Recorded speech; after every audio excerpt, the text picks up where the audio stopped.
Hello అండి, నమస్తే. అందరు బాగున్నారా? నేను మీ శైలజ. మనం సూర్యదేవర రామ్మోహన్ రావు గారు రచించిన ఈ రోజు గడిస్తే చాలు నవల చదువుకుంటున్నాం కదా. ఆఖరి భాగంలో ఏం జరిగిందో చూద్దాం. మధ్యాహ్నం 2 గంటల సమయం. సార్వభౌమారావు ఎస్టేట్స్ గెస్ట్ హౌస్ విశాలమైన డ్రాయింగ్ రూమ్లో సోఫాల మీద కూర్చున్నారు డాక్టర్ రషీద్, తిరుమలరావు, అరుణాచలం. చడి చప్పుడు లేకుండా వచ్చిన భూకంపానికి నేలమట్టమైపోయిన మహాభవనాల్లా ఉన్నారా ముగ్గురు. ఏం మాట్లాడుకోలేదు కాసేపు. ఋషిమిత్ర అలా తిరిగి వస్తాడని ఊహించకపోవడం, వచ్చాక కూడా నమ్మలేని పరిస్థితి ఎదురు కావడం వాళ్ళింకా తేరుకోలేదు. What non sense! ఏమయ్యా రషీద్, ఏంటిది? నువ్వు చెప్పిందేమిటి, జరిగిందేమిటి? ఋషిమిత్ర మెంటల్ కండిషన్ గురించి, భీమునిపట్నంలో ట్రీట్మెంట్ గురించి నువ్వు చెప్పినవన్నీ నిజాలు కావనే విషయం ఇప్పుడు తెలిసిపోయింది. నువ్వు మా దగ్గర డ్రామాలాడావని డైరెక్ట్గానే తెలిసిపోయింది. కోపంగా బిగ్గరగా అన్నాడు తిరుమలరావు. అంటే మీరు నమ్మడం లేదా? అసహనంగా ప్రశ్నించాడు రషీద్. నమ్మడం లేదనేగా చెప్పేది. నిజానికి ఋషిమిత్రకి ఏమీ జరగలేదు. నువ్వు వాడిన డ్రామా ఇదంతా. మా మనిషి అనుకున్నామే, అన్ని రహస్యాలు చెప్పేశాం. కానీ నువ్వు, ఆ విశ్వపతి, ఆ విరూపాక్షదేవ్ అందరూ ఒక్కటే. సో మిస్టర్ రషీద్, అసలు నీ ప్లాన్ ఏమిటి? ఎందుకు ఇలా చేశావు? దీని పరిణామం ఎలా ఉంటుందో తెలుసా? కోపంతో ఊగిపోతూ బిగ్గరగా అరుస్తూ అన్నాడు అరుణాచలం. ప్లీజ్ బిలీవ్ మీ, నేను డ్రామాలేం ఆడలేదు. నాకు కూడా ఏమీ అర్థం కావడం లేదు. టోటల్ కన్ఫ్యూజింగ్గా ఉంది. ఆ డాక్టర్ సుందరేష్తో మాట్లాడాక కానీ నేనేమీ చెప్పలేను అంటూ టెలిఫోన్ అందుకుని సుందరేష్ ఇంటి నంబర్ని ప్రెస్ చేశాడు. మరో నిమిషంలో ఫోన్ రింగ్ అవుతున్న చప్పుడు. మీరిద్దరూ తోడు దొంగలు, వాడి చేత అబద్ధాలు చెప్పేస్తావా? వ్యంగ్యంగా అన్నాడు తిరుమలరావు. అంతలోనే డాక్టర్ సుందరేష్ లైన్లోకి వచ్చాడు. అరగంట సేపు మాట్లాడాడు డాక్టర్ సుందరేష్. సుందరేష్ చెప్పిన కథనమంతా ఎక్స్టెన్షన్ ఫోన్లో తిరుమలరావు, అరుణాచలం విన్నారు. మిస్టర్ సుందరేష్, నువ్వు అర్జెంటుగా సాయంత్రం ఫ్లైట్కి హైదరాబాద్కి రా, పర్సనల్గా మాట్లాడుకుందాం అని చెప్పి ఫోన్ పెట్టేసి నేను నిర్దోషిని అన్నట్లుగా మిగతా ఇద్దరి వైపు చూశాడు doctor Rashid. Bheemunipatnam guest house నుంచి ఋషిమిత్రను తప్పించి అరకు అడవుల్లోకి తీసుకెళ్లి మూలికా వైద్యం చేయించి అతన్ని మామూలు మనిషిని చేసిన వ్యక్తి ఒక ఆడపిల్ల. ఎవరా ఆడపిల్ల? అడిగాడు తిరుమలరావు. ఈ కహానీ అంతా చెప్పమని సుందరేష్తో నువ్వు చెప్పుంటావు, అవునా? మరింత వెటకారంగా అన్నాడు అరుణాచలం. మీరు నమ్మరా? నా మాస్టర్ ప్లాన్ ఇలా అడ్డం తిరగటానికి ఒక ఆడపిల్ల కారణమైందనే విషయం నేనే నమ్మలేకపోతున్నాను అన్నాడు రషీద్ నిష్ఠూరంగా. ఆ పిల్ల పేరేమిటి? అడిగాడు తిరుమలరావు. అతనికి కొన్ని నెలల క్రితం తన దగ్గరకు వచ్చిన విశ్వపతి కూతురు శ్రీవింజ అకస్మాత్తుగా గుర్తుకొచ్చింది. అదే సమయంలో అరుణాచలంకు కూడా శ్రీవింజ రూపం కళ్ల ముందు కదలాడింది.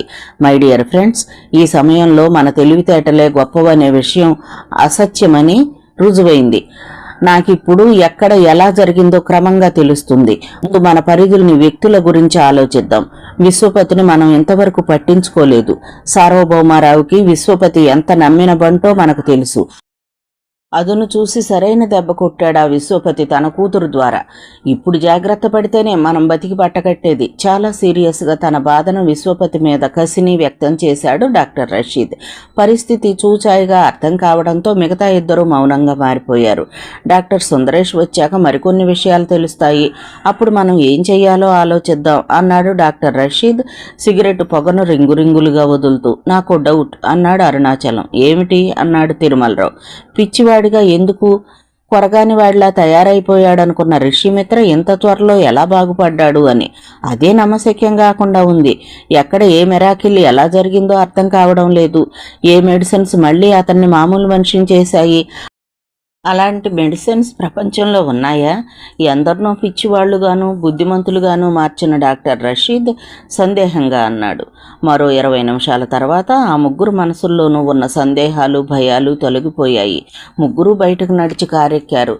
దాదాపు 90 రోజుల క్రితం ఏ ఎన్టీఆర్ ఘాట్ దగ్గరైతే కూతురు శ్రీవింజకు కర్తవ్యం బోధించాడో ఆ ఎన్టీఆర్ ఘాటుకు ఎదురుగా రోడ్డుకు కుడివైపున హుస్సేన్ సాగర్కు అభిముఖంగా ఐరన్ బెంచి మీద కూర్చున్నాడు విశ్వపతి. అప్పుడు రాత్రి 7:45 దాటింది.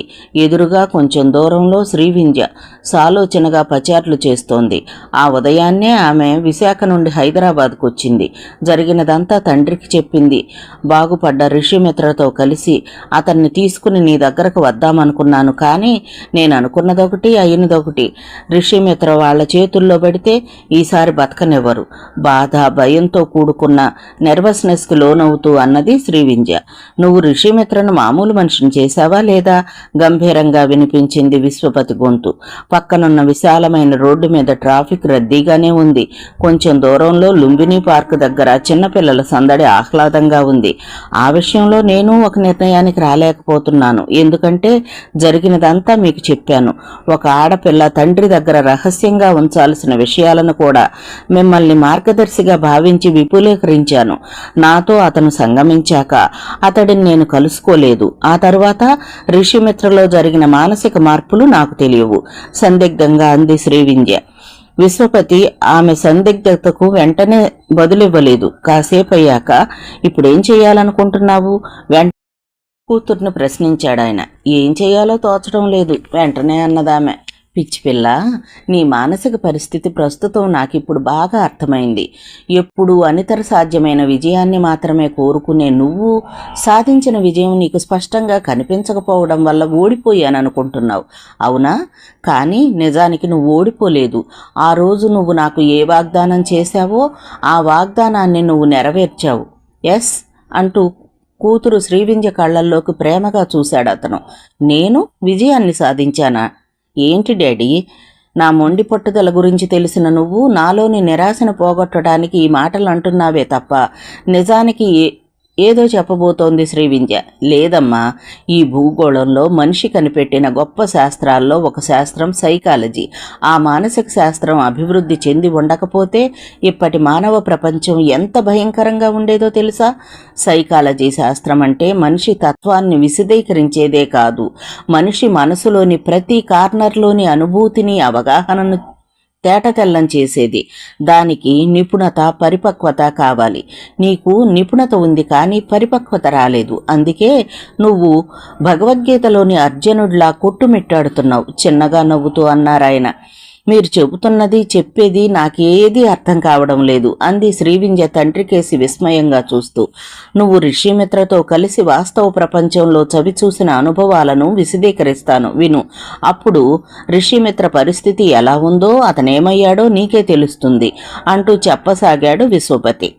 మొదటి పాయింట్, ఎర్రగుట్టల స్వామి దగ్గరకు వెళ్లే వరకు ఋషిమిత్ర మానసిక రోగ్యానే ఉన్నాడు.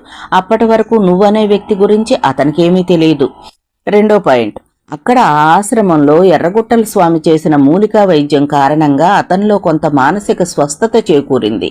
ఆ స్వస్థత చేకూరడానికి కారణం ఎర్రగుట్టల స్వామి వైద్యం ఒక్కటే కారణం కాదు, అంతకుముందు నువ్వు చేసిన పరిచర్యలు కూడా. మూడో పాయింట్, నిశ్శబ్దంలోనూ ఏకాంతంలోనూ బ్రతికే మనిషి కోరుకునేది మానవ సాంగత్యం. మానవ సాంగత్యం లేకపోతే ఎప్పుడూ ఈ ప్రపంచం పిచ్చి వాళ్ల స్వర్గంలా మారిపోయి ఉండేది, హృదయం లేని మానవుల నరకంలా ఉండేది. ఋషిమిత్ర నిన్ను గుర్తించాడు, కానీ ఆ సమయంలో అతను తన భావాన్ని వ్యక్తీకరించలేని పరిస్థితిలో ఉన్నాడు. నాలుగో పాయింట్, ఋషిమిత్ర నిన్ను వశం చేసుకోవడం గురించి ఈ విషయాన్ని విశ్లేషించమంటే విశ్లేషిస్తాను, నువ్వు వద్దంటే మానేస్తాను సీరియస్గా అన్నాడు ఆయన. మీరిప్పుడు ఒక డాక్టర్, నేను పేషెంట్ని, చెప్పండి పర్వాలేదు స్థిరచిత్తంతో అంది Srivindhya. Good, I like your sportiveness. ఆ రోజు సంఘటనను పరిశీలించి చూస్తే అతను నీ దగ్గరకు వచ్చేంత వరకు, నిన్ను స్పృశించేంత వరకు అతను ఒక మగాడని నీ ఒక స్త్రీవని అతనికే తెలియదు. ఆ మాటలకు శ్రీవింధ్య ఆశ్చర్యంగా తండ్రి కళ్లల్లోకి చూసింది. Yes my dear, psychology studies of ఫ్రాయిడ్ని లేదా జంగ్ విశ్లేషణని నువ్వు చదివితే నీకు ఈ విషయం అర్థమవుతుంది. నిన్ను అతను మొట్టమొదటిసారిగా నగ్నంగా చూశాక తనేమిటో తానెవరో అతనికి అర్థమైంది. అంటే అతన్ని బాగు చేసింది కొంత భాగం మూలికా వైద్యమైతే మిగతా భాగం నువ్వు. నీతో అతను సంగమించాక అతను పరిపూర్ణ పురుషుడయ్యాడు. నువ్వెవరో స్పష్టంగా అతనికి అప్పుడే తెలిసి ఉండొచ్చు, తెలిసినా నిన్ను తను డాక్టర్గా భావించి ఉండవచ్చు.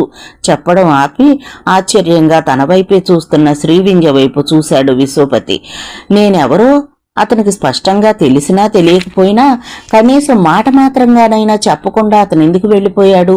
ఆమె గొంతులోని నిరాశను విశ్వపతి గమనించాడు. చూడమ్మా, ఋష్యమిత్ర జీవితానికి గౌతమ బుద్ధుని జీవితానికి చాలా దగ్గర సంబంధం ఉంది. అహింసావాది, ప్రేమమయుడైన చారిత్రక పురుషుడు గౌతమ బుద్ధునితో ఋష్యమిత్రను పోల్చదగ్గవాడేనా అని ఆలోచించకు. నే చెప్పే పాయింట్ని శ్రద్ధగా విను. జ్ఞాన చైతన్యం అని పూర్వులు ఏ విషయం గురించి చెప్పారో అదే విషయం బుద్ధుని విషయంలోనూ ఋషిమిత్ర జీవితంలోనూ ఒక సంఘటన ప్రేరణతోనే జరిగింది.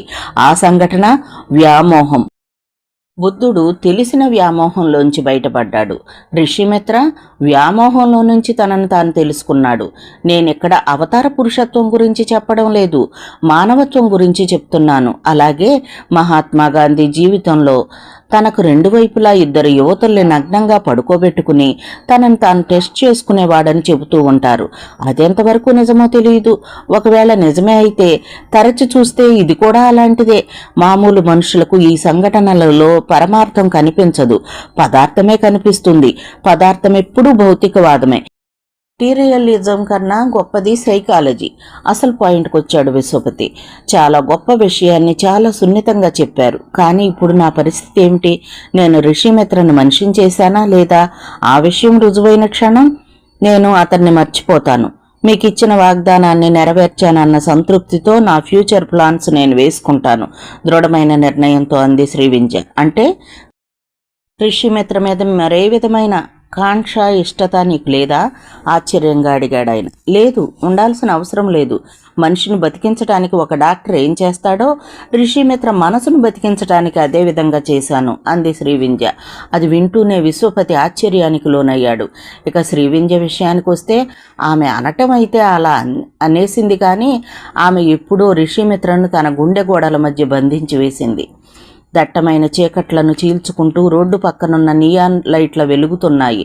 ఆ వెలుగులో హుస్సేన్ సాగర్ చుక్కలతో ప్రకాశించే ఆకాశంలో ఉంది. నలువైపులా వాహనాల సందడి తగ్గింది. అటూ ఇటూ మనుషులు చిన్నగా మాట్లాడుకుంటూ వెళుతున్న చప్పుడు. అదే సమయంలో ఒక టొయోటా వ్యాన్ విశ్వపతిని, శ్రీవింజను దాటి 10 నిమిషాలు ముందుకు వెళ్ళిపోయి ఆగింది. డ్రైవర్ పక్కన కూర్చున్న వ్యక్తి డ్రైవర్ వైపు చూస్తూ లెఫ్ట్ సైడ్ చెట్టు కింద ఆపు అన్నాడు. ఆ వ్యక్తి చెప్పినట్లుగా డ్రైవర్ వ్యాన్ని చెట్టు కిందకు తీసుకెళ్లి ఆపాడు. ఆ వ్యక్తి వెనక సీట్లో ఉన్న ఇద్దరు వ్యక్తులు వైపు చూశాడు. వాళ్ళలా ఆ ఒక వ్యక్తి కళ్ళను పెద్దవిగా చేసుకుని శ్రీవింజ వైపు చూశారు. అదే ఆ అమ్మాయే వైజాగ్లో నన్ను కలిసింది. భీమునిపట్నంలో ఋషిమిత్రకు నర్సుగా సేవలు చేసింది. వాణ్ణి తప్పించింది. ఈ గొడవకు అంతా కారణమైంది. ఆ అమ్మాయిని బతకనివ్వకూడదు, దాదాపు అరిచినంతగా అన్నాడు ఆ వ్యక్తి. ఆ వ్యక్తి డాక్టర్ సుందరేష్.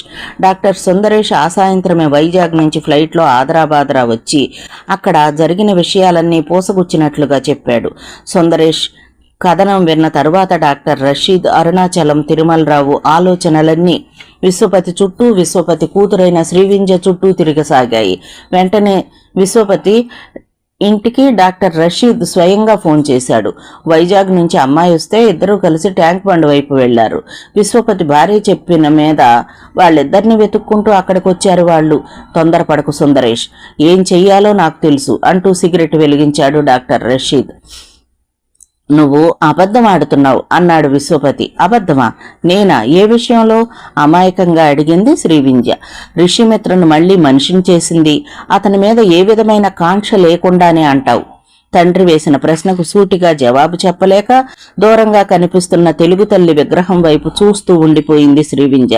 వీలైతే నా ప్రశ్నలకు జవాబు చెప్పడానికి ప్రయత్నించు, ఎందుకంటే ఇలాంటి ప్రశ్నలు మళ్లీ మళ్లీ నిన్ను వెయ్యలేను గనక అన్నాడు ఆయన. అడగండి, చెప్తాను నెమ్మదిగా అన్నది శ్రీవింజ. ఋషిమిత్రను నువ్వు కేవలం ఒక పేషెంట్గానే భావించావా? అంటే ఏదో ఎదురు ప్రశ్న వేయబోయింది శ్రీవింజ. నేను టీచర్ని కాదు, నువ్వు స్టూడెంట్వి కాదు, అంచేత చిన్నపిల్లల సమాధానాలు చెప్పడానికి ప్రయత్నించకు టక్కున చెప్పాడు ఆయన. లేదు, జవాబు చెప్పింది శ్రీవింజ. గుడ్. రెండో ప్రశ్న, ఋషిమిత్రను నువ్వు ప్రేమిస్తున్నావా అడిగాడు విశ్వపతి. ఎస్, మొదట్లో ప్రేమించలేదు, తర్వాత అంతర్లీనంగా ప్రేమించడం మొదలుపెట్టాను. Is it infatuation or love అడిగాడు Vishwapati. It is not infatuation because I am not a kid. ప్రేమను నేను గుర్తించగలను. నిజమైన ప్రేమ స్పందన నాకు తెలుసు. గుడ్, నా దారిలోకి వచ్చావు. నిన్ను ఋషిమిత్ర పెళ్లి చేసుకోవాలని నువ్వు తీవ్రంగా కోరుకుంటున్నావా? అవును, మనసులో ఏ విధమైన దాపరికం లేకుండా చెప్పింది శ్రీవింధ్య. అలా చెబుతున్నప్పుడు హిప్నాటిజానికి గురైనట్లుగా ఉంది ఆమె. నువ్వు ఇప్పుడు ఋషిమిత్రను కలుసుకోవాలనుకుంటున్నావు, అవునా? ఎస్. నా మనసులోని మాట నీకెలా తెలిసింది? వెలుగు నిండిన ముఖంతో అడిగింది శ్రీవింధ్య. చిన్నగా నవ్వాడు విశ్వపతి. డాడీ, మిమ్మల్ని ఒక ప్రశ్న వేయొచ్చా? నెమ్మదిగా అడిగింది శ్రీవింధ్య. అడుగు. ఋషిమిత్ర సిటీలోకి వచ్చాడా? ఆయన్ని మీరు చూశారా? మీరు నన్ను వేసిన ప్రశ్నలు చూస్తుంటే ఆయన్ని కలిశాక నాతో మాట్లాడుతున్నారేమో అనిపిస్తుంది. నేను టెన్షన్తో చచ్చిపోతున్నాను. దయచేసి చెప్పండి డాడీ, ప్లీజ్. ఋషిమిత్రను కలిశారా? ఇప్పుడు ఎక్కడున్నాడు? Tell me. I want to meet him immediately. అయోమయంగా ఏదో తెలియని తనంతో అసందిగ్ధంగా అడిగింది శ్రీవింధ్య. ఋషిమిత్ర సిటీకి వచ్చి ఉంటాడని భావిస్తున్నాను తప్ప అతన్ని నేను కలుసుకోలేదు. అతన్ని నువ్వు కలుసుకోవడమే మంచిది. నెమ్మదిగా ఒక్కొక్క మాటను ఒత్తి పలుకుతూ అన్నాడు విశ్వపతి. ఎక్కడున్నాడు అతను? ఎక్కడుంటాడు? వాళ్ళ ఇంట్లో ఉంటాడు అన్నాడు విశ్వపతి ఏదో ఆలోచిస్తూ. నేను ఇప్పుడే వెళ్ళి ఋషిమిత్రను కలిసి వస్తాను ఎక్సైటింగ్గా అంది శ్రీవింధ్య. వద్దు, ఇప్పుడొద్దు. రేపు మార్నింగ్ సడన్గా 11 గంటలకు ఆఫీస్కి వెళ్ళు. అక్కడ నీకు ఋషిమిత్ర కనిపిస్తాడు అంతర్నేత్రంతో చూసిన వాడిలా అన్నాడు విశ్వపతి. శ్రీవింధ్య విస్తుపోయి తండ్రి వైపు చూసింది. విశ్వపతి రోడ్డు పక్కనున్న కెనటిక్ హోండా వైపు నడవసాగాడు. అప్పటికే సరిగ్గా అప్పుడే టొయోటా వ్యాన్ వాళ్ళిద్దరినీ దాటుకుని ముందుకెళ్లిపోయింది. ఆ వ్యాన్లో డ్రైవర్ సీటు పక్కనే కూర్చున్న డాక్టర్ రషీద్ మాస్టర్ ప్లాన్ వేస్తున్నాడు. కెనటిక్ హోండా స్టార్ట్ చేస్తున్న శ్రీవింధ్య ఆ వ్యాన్ వైపు అలవోకగా చూసింది. ఆ వ్యాన్ మిర్రర్లోంచి కొంతమంది వ్యక్తులు తన వైపే చూడటం గమనించింది ఆమె స్పష్టంగా. అద్దం ముందు నిలబడి పరిపరి విధాలుగా ఆలోచిస్తోంది శ్రీవింధ్య. అప్పుడు ఉదయం 8:30 అప్పుడే బాత్రూంలోంచి స్నానం చేసి రావడం వలన టవల్తో తుడుచుకున్న నీరింకని శరీరం మీద కిటికీలోంచి లేత ఎండ పడి మెరుస్తోంది. క్రితం రోజు రాత్రి ట్యాంక్ బండ్ దగ్గర జరిగిన సంఘటన, అర్ధరాత్రి తను రోడ్డు మీదకెళ్లినప్పుడు జరిగిన సంఘటన గురించి ఒక్క క్షణం ఆలోచించింది. ఆమె కళ్ల ముందు డాక్టర్ రషీద్ ఒక్కసారిగా మెదిలాడు. అతని గురించి తండ్రి తనకు చెప్పిన వివరాల్ని, తను సేకరించిన వివరాల్ని ఋషిమిత్రకు చెప్పేయాలి.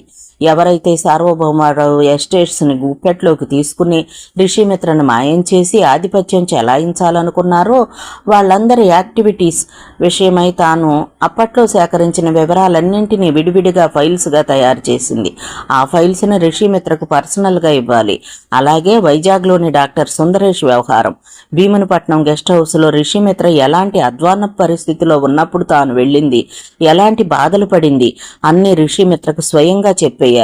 ఆ తర్వాత భీమరాజు సాయంతో అతన్ని తప్పించిన వైనం, అరకులోయలో ఒకరి కోసం ఒకరు వెతుకులాట, ఆ తర్వాత అనుకోకుండా జరిగిన వింత సంఘటనలు, వీటన్నిటి గురించి విడమరిచి చెప్పాలి. వార్డ్రోబ్లోంచి 2-3 చీరలు తీసుకుని నచ్చకపోవడం వల్ల పక్కకు పడేసింది. సహజంగా స్త్రీలకు కలర్ సెన్స్ ఎక్కువ ఉంటుంది. పురుషులు ఏ ఏ సమయాల్లో ఎలాంటి రంగుల్ని ఇష్టపడతారో స్త్రీలకు తెలిసిపోతుంది. ఇంట్లో ఉన్నప్పుడు ఏం కట్టుకోవాలి, బయటకు వెళ్ళినప్పుడు ఏ చీర ధరించాలి, పార్టీలకు వెళ్ళేటప్పుడు సెంటర్ ఆఫ్ అట్రాక్షన్గా ఉండాలంటే ఏం చేయాలన్నది స్త్రీలకు బాగా తెలిసిన విద్య. బెడ్రూమ్లో తను భర్త ఆహ్లాదంగా గడపాలనుకునే భార్యలు తప్పనిసరిగా లైట్ కలర్ డ్రెస్సులనే ధరిస్తారు. ఆఫీసులకు వెళ్లే స్త్రీలు అందరి దృష్టి తమ మీద ఉండాలనుకోవడం సహజం. ఆ మనస్తత్వానికి అనుగుణంగా వారు డిజైన్స్ చీరల్ని కట్టుకెళతారు. వైట్ కలర్ చీరల్ని ప్రిఫర్ చేసే స్త్రీల మనస్తత్వం ఒంటరి మనస్తత్వం. ముదురు రంగు చీరల్ని ప్రిఫర్ చేసే స్త్రీలు సాధారణంగా పొగరపోతు మనస్తత్వం కలిగి ఉంటారు. స్త్రీలలో తెలియకుండా కలర్ సెన్స్ ఉంటుంది. ఆ కలర్ సెన్స్ వాళ్ళని జీవితాంతం చీర్ఫుల్గా ఉంచుతుంది. పురుషులలో కూడా కలర్ సెన్స్ ఉంటుంది. ఆ కలర్ సెన్స్ ఆయా మూడ్స్ను బట్టి మారుతూ ఉంటుంది. వార్డ్రోబ్లోంచి వైట్ గ్రీన్ కలర్ చీర, దానికి మ్యాచింగ్ జాకెట్ తీసుకుని వేసుకుంది శ్రీవింధ్య. చక్కగా జడ వేసుకుంది. నుదుటిన చక్కగా బొట్టు, కళ్లకు కాటుక, మెడలో ఒంటిపేట బంగారు గొలుసు, చేతులకు గాజులు, జడలో తురుముకున్న కనకాంబరాల దండ. డైనింగ్ టేబుల్ మీద అప్పటికే సిద్ధంగా ఉన్న వేడివేడి ఉప్మాని తిని కాఫీ తాగి బయటకొచ్చింది శ్రీవింధ్య. వరండాలో వాలు కుర్చీ మీద కూర్చున్న తండ్రి విశ్వపతి దీర్ఘంగా ఆలోచిస్తున్నాడు. నాన్నా, నేను వెళుతున్నాను, నెమ్మదిగా అంది శ్రీవింధ్య. ఆయన చూపు తిప్పి ఆమె వైపు చూశాడు. నువ్వు ఋషిమిత్రను కలవడానికి వెళుతున్నావు కదూ? Yes daddy. అక్కడ ఎలాంటి పరిస్థితుల్లో ఋషిమిత్ర కనిపించినా నువ్వేం బాధపడద్దు. It's all in the game అనుకో. అండర్స్టాండ్? మిగతా వాళ్ల విషయంలో మాత్రం జాగ్రత్తగా ఉండు. విరూపాక్ష దేవుని వీలైనంత పర్సనల్గా కలిసి మాట్లాడితే మాట్లాడు. మున్ముందు జరగబోయే సంఘటనను అద్దంలో చూసినట్లుగా చెప్తున్నాడు విశ్వపతి. Okay daddy. ఋషిమిత్రను కలుసుకోవాలనే తాపత్రయం వల్ల తండ్రి మాటలను పెద్దగా వినలేదామె. ఇంటికి బయటకొచ్చి కెనటిక్ హోండాని స్టార్ట్ చేసింది. ఉదయం సరిగ్గా 11 గంటలు. సార్వభౌమ ఎస్టేట్స్ అడ్మినిస్ట్రేటివ్ ఆఫీసులో కాన్ఫరెన్స్ హాల్. అక్కడ జరుగుతున్న సమావేశానికి ఆఫీసులోని ఇంపార్టెంట్ ఎగ్జిక్యూటివ్స్ అందరూ హాజరయ్యారు. తిరుమలరావు, అరుణాచలం, డాక్టర్ రషీద్ ఎడమవైపు కూర్చున్నారు. వాళ్ళకు కొంచెం దూరంలో విరూపాక్షదేవి ఒంటరిగా కూర్చున్నారు. ఆయన వెనుక జనరల్ మేనేజర్స్, పర్సనల్ మేనేజర్స్, ఇంకా ఇతర ఎగ్జిక్యూటివ్స్ దాదాపు 15 మంది దాకా కూర్చున్నారు. వాళ్ళందరికీ ఎదురుగా కూర్చున్నాడు ఋషిమిత్ర. అందరి చూపులు ఋషిమిత్ర మీదే ఉన్నాయి. అక్కడ కూర్చున్న వాళ్లలో చాలా మందికి అర్థం కాని విషయం ఋషిమిత్ర ఇన్నాళ్ళు ఎక్కడున్నాడు, ఏం చేస్తున్నాడు అన్నది. మై డియర్ ఫ్రెండ్స్, తన ముందు టేబుల్ మీద ఉన్న ఫైల్స్లోంచి ఓ ఫైల్ తీసి విప్పి ఓసారి చూసి మాట్లాడసాగాడు ఋషిమిత్ర. మిమ్మల్ని అందరినీ మళ్ళీ నేను ఇలా కలుసుకున్నందుకు నాకు చాలా ఆనందంగా ఉంది. మిమ్మల్ని అందరినీ ఒకే ఒక సందేహం వెంటాడుతోందని నాకు తెలుసు. ఇన్నాళ్ళు ఈ ఋషిమిత్ర ఎక్కడికి వెళ్ళిపోయాడు అని. నేను ఎక్కడికి వెళ్ళానో అందరికీ తెలియకపోవచ్చు, కానీ ఆఫీసులో ఇంపార్టెంట్ పీపుల్కి తెలుసు అంటూ ఓరకంట డాక్టర్ రషీద్ వైపు చూశాడతను. డాక్టర్ రషీద్ వెంటనే చూపుల్ని తిప్పేసుకున్నాడు. మా తండ్రి గారైన సార్వభౌమారావు అంచెలంచెలుగా ఈ కంపెనీని ఎలా పెంచారో మీకు ప్రత్యేకంగా చెప్పాల్సిన అవసరం లేదు. ఆయన చనిపోయేదాకా 1 కోటి మంది నిరుద్యోగుల్ని ఉద్యోగులుగా చేయాలనుకున్న ఆయన సంకల్పం మన దేశంలో వివిధ రేవు పట్టణాల్లో నీటిపై తేలియాడే మోడల్స్ సిటీస్ కట్టాలనే ఆయన ఆశయం మీకు తెలియనివి కావు. సార్వభౌమారావు మా తండ్రి మాత్రమే కాదు, గొప్ప దార్శనికుడు. నీటిపై తేలియాడే మోటల్స్ నిర్మాణం మనకు కొత్త కావచ్చు, కానీ జపాన్, అమెరికాల్లో చాలా పాత విషయం. ప్రపంచవ్యాప్తంగా ప్రతి దేశంలో జనాభా విపరీతంగా పెరిగిపోతోంది. జనాభాకు సరిపోయే కనీస అవసరాలు సమకూరడం లేదు. ఈనాటి యువతరానికి ప్రపంచవ్యాప్తంగా ఎడ్యుకేషన్ సిస్టమ్ మీద నమ్మకం పోయింది. డిగ్రీల వల్ల కానిది మేధస్సు వల్ల అవుతుందనే నమ్మకం ఏర్పడింది. మేధస్సు అంటే కొత్త సృష్టికి పర్యాయ పదం కాదు. జపాన్లో మేధస్సు అంటే ఆత్మవిశ్వాసానికి ప్రతీక అని చెప్తారు. I am agree to with that. But one thing, భారతదేశం పారిశ్రామికంగా ముందుకు పయనించటానికి బిర్లాలు, టాటాలు, అంబానీలు, దాల్మియాలు, గోయంకాలు, చెప్రియాస్ తమ మేధస్సును ఎలా ఉపయోగించారో అలాగే ఆంధ్రప్రదేశ్ను ముందుకు నడిపించడానికి సార్వభౌమారావు గారు తమ వంతు కృషి చేశారనే చెప్పాలి. మన ఆంధ్రప్రదేశ్లో mortals on the water project success చేయడానికి అనువైన పరిస్థితులు ఉన్నాయా లేదా అనే విషయం కన్ఫర్మ్ చేయడానికి నాకు కొన్ని నెలలు పట్టింది. ఈ సమయంలో నేను కనిపించకపోవడం వల్ల నేనేదో మానసిక రుగ్మతకు లోనయ్యానని, ఎక్కడో రహస్యంగా ట్రీట్మెంట్ చేయిస్తున్నారని, నేను మళ్లీ బతికి రావడం కష్టమని, వచ్చిన ఆఫీసుకు రావడం కష్టమని, ఇలా అనేక రకాలుగా పుకార్లు లేచాయని నాకు తెలుసు. నాకేమీ కాలేదు. I'm all right. Mortals on the water project రూపకల్పన చెయ్యాలంటే ఏకాగ్రత అవసరం. ముఖ్యంగా విశాఖ జిల్లాలోని భీమునిపట్నంలో సముద్ర నీళ్లపై ఈ ప్రాజెక్టులో ఫస్ట్ వెంచర్ను స్టార్ట్ చేయాలని మా డాడీ సార్వభౌమారావు గారి సంకల్పం. అందుకే అక్కడికి వెళ్ళాను, అక్కడున్నాను. చెప్పడం ఆపి నుదుటికి పట్టిన చిరు చెమటను తుడుచుకుని కొంచెం దూరంలో వినయంగా నిలబడ్డ ఫ్యూన్ వైపు చూశాడు. ఆ చూపులోని అర్థాన్ని తెలుసుకున్న ఆ ఫ్యూన్ వెంటనే ఫ్రిడ్జ్ వైపు పరిగెత్తి వాటర్ బాటిల్ తెచ్చి నీళ్లు గ్లాసులోకి పోసి అందించాడు. ఋషిమిత్ర నీళ్లు తాగుతున్న సమయంలో డాక్టర్ రషీద్, తిరుమలరావు అరుణాచలం వైపు చూశారు. ఋషిమిత్ర భీమునిపట్నంలో మానసిక రోగిగా ఉండటం, అక్కడి నుంచి తాను టాబ్లెట్స్ పంపించడం, అతని విషయమై డాక్టర్ సుందరేష్ తనకు రిపోర్టు పంపడం, ఇదంతా నిజం కాదా? ఎవరాడిన డ్రామా ఇది? ఇతను ఎక్కడా ఏమీ జరగలేదన్నట్లుగా మాట్లాడడం వెనక అసలు రహస్యమేమిటి? ఇదొక కొత్త రకం ఎత్తుగడా? ఈ కొత్త రకం ప్లాన్ని ఎవరు వేశారు? విరూపాక్షదేవా? సార్వభౌమారావుతో సాన్నిహిత్యం దృష్ట్యా ప్రతి పనికి స్వామి భక్తితో అడ్డం వచ్చి ఆ ముసలోన్ని నడి రోడ్లో అడ్డంగా నరికేయించేస్తే కానీ ఈ సమస్యకి పరిష్కారం లభించదు. కోపంగా విరూపాక్షదేవి వైపు చూసి ఉక్రోషంగా నిట్టూర్చి కుడివైపు తల తిప్పి చూసిన డాక్టర్ రషీద్ ఒక్కసారిగా తీవ్రమైన షాక్కు గురయ్యాడు. కొంచెం తెరిచి ఉన్న డోరు పక్కన లోనికి రావడానికి సిద్ధంగా నిలబడి ఉంది శ్రీవింజ.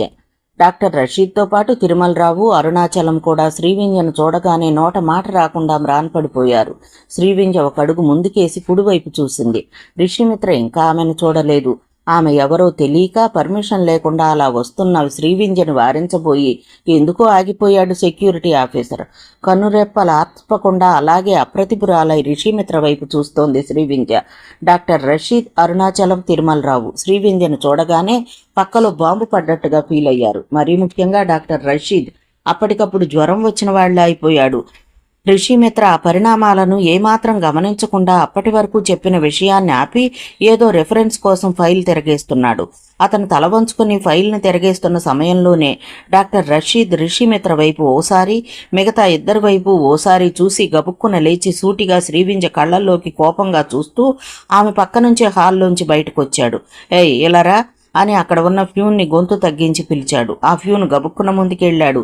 What you are doing? అడ్డమైన వాళ్ళందరినీ లోనకి ఎలో చేస్తే ఎలా? See mister, ask her get away from here, okay? Doctor Rasheed విసురుకు ఫ్యూన్ వణికిపోయాడు. ఎవరి అమ్మాయి అంత చొరవగా ఎందుకు వచ్చింది? ఎవరి మనిషి? మేనేజింగ్ డైరెక్టర్ కాన్ఫరెన్స్లో ఉన్నప్పుడు చొరవగా వచ్చిందంటే బోర్డ్ ఆఫ్ డైరెక్టర్స్ చెందిన మనిషి ఉండాలనుకుని ఏమంటే ఏమొస్తుందోననే భయంతో బెంగతో ఉపేక్షించిన ఆ ఫ్యూన్, ఎస్ సార్, ఆమె ఎవరో కనుక్కుని ఆమెను ఇప్పుడే బయటకు పంపించేస్తాను సార్. సారీ సార్, మీరు లోపలికి వెళ్ళండి సార్ అని చెప్పి వెనక్కు అడుగు వేశాడు. ఫైల్లోంచి రిషిమిత్ర తలెత్తి చూస్తే ఆ వెంటనే తనని గుర్తుపడతాడని, మాట్లాడతాడని అతని వైపే సూటిగా చూస్తోంది శ్రీవింధ్య. రిషిమిత్ర ఫైల్లోంచి తలెత్తడం లేదు. ఎప్పుడో ఎక్కడో చదివిన వాక్యాలు అకస్మాత్తుగా ఆమె మదిలో కదలాడాయి. అవును, ఇవాళ రిషిమిత్ర మళ్ళీ ఇలా తన స్థావరంలో కూర్చున్నాడంటే అందుకు కారణం ఎవరు? తను కదా. తన అపారమైన ఆత్మవిశ్వాసం కదూ. ఒక్కొక్క సంఘటన ఆమె కళ్ల ముందు కదలాడసాగింది. మొట్టమొదటిసారి భీమునిపట్నంలో ఏకాంతంలో చీకట్లో గడుపుతున్న రిషిమిత్రను చూసి తాను కన్నీళ్లు పెట్టుకున్న సంఘటన అకస్మాత్తుగా ఆమెకు ఎందుకో గుర్తొచ్చింది. అతన్ని రిషి అని పిలిచిన మొదటి పిలుపు గుర్తొచ్చింది. ఆ దృశ్యం ఆమె కళ్ల ముందు కదలాడింది. రిషి మెల్లగా శ్రీవి. ఆ పిలుపు మనోకుహరంలో ఎక్కడో పూలమాలలా తాకింది.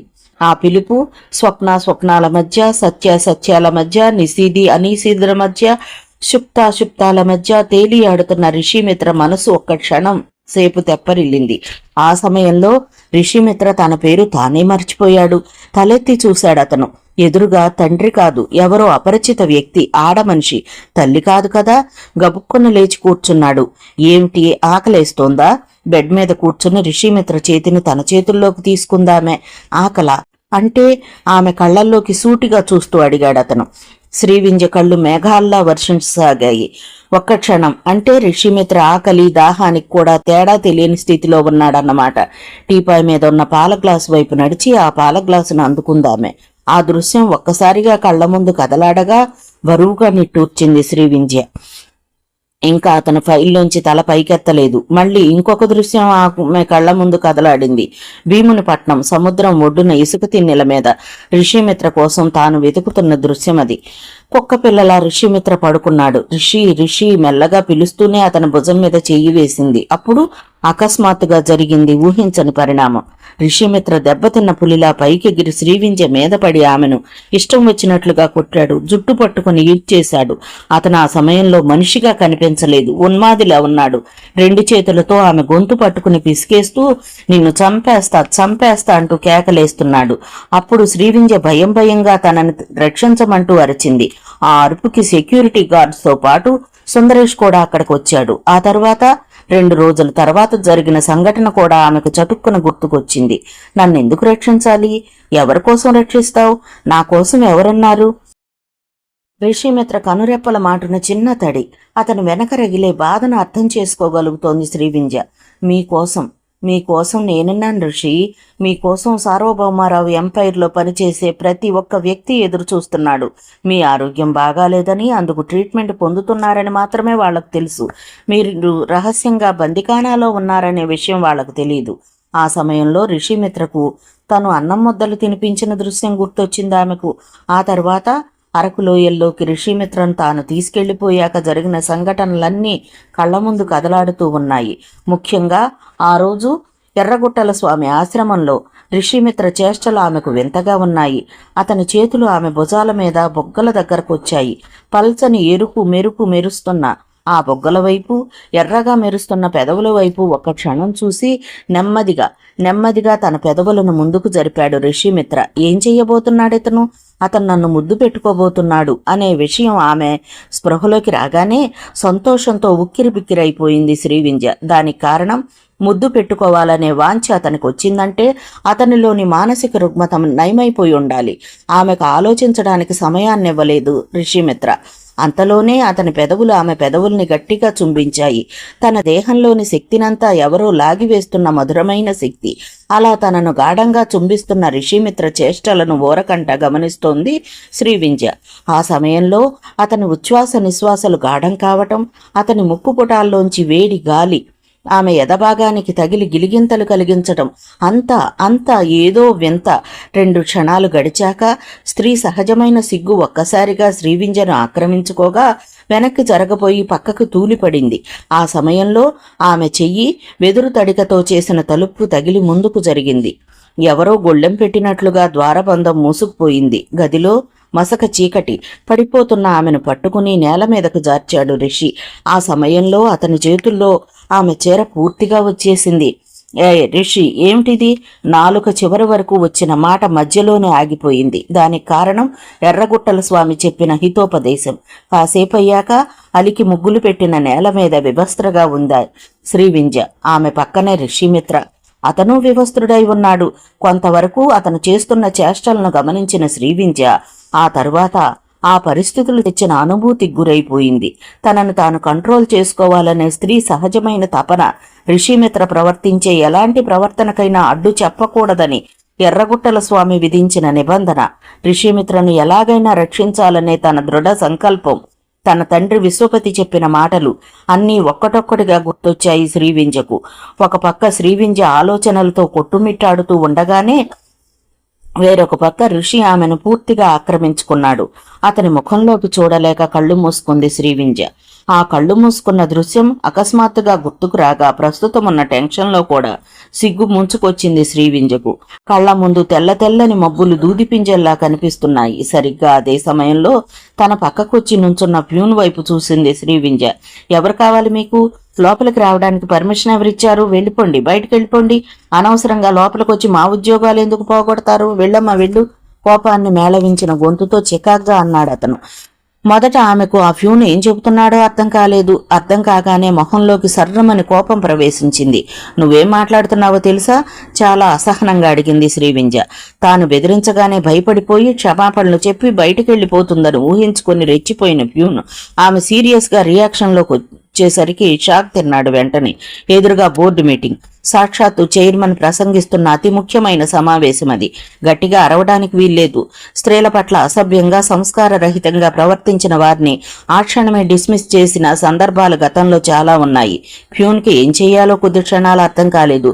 నా మాట వినమ్మా, పర్మిషన్ లేకుండా ఇక్కడ దాకా ఎవరూ రాకూడదు. రానిస్తే మా ఉద్యోగాలు పోతాయి. అలాగని మీ పట్ల దురుసుగా ప్రవర్తించలేని నిబంధనలు నన్ను కట్టిపడేస్తున్నాయి. దయచేసి నన్ను అర్థం చేసుకోమ్మా, ఈసారి అర్థింపుగా అన్నాడు ఆ ఫ్యూన్. శ్రీవింధ్యకి ఏం చెయ్యాలో పాలుపోలేదు. పెద్దగా గలాటా చేస్తే తాను రిషిమిత్ర దృష్టిని తన మీదకు మరల్చుకోలేదు. అలా చేస్తే ప్యూన్ జాబ్ పోతుంది. ఆలోచిస్తున్న రిషిమిత్ర కేసు చూసింది. అతను సీరియస్ గా ప్రసంగిస్తూనే ఉన్నాడు. భౌతికాకారాన్ని మొత్తం సూక్ష్మ రూపంలోకి తెచ్చుకుని హృదయపు అంచున ఉద్విగ్నతతో నిల్చున్న ఉంది శ్రీవింధ్య.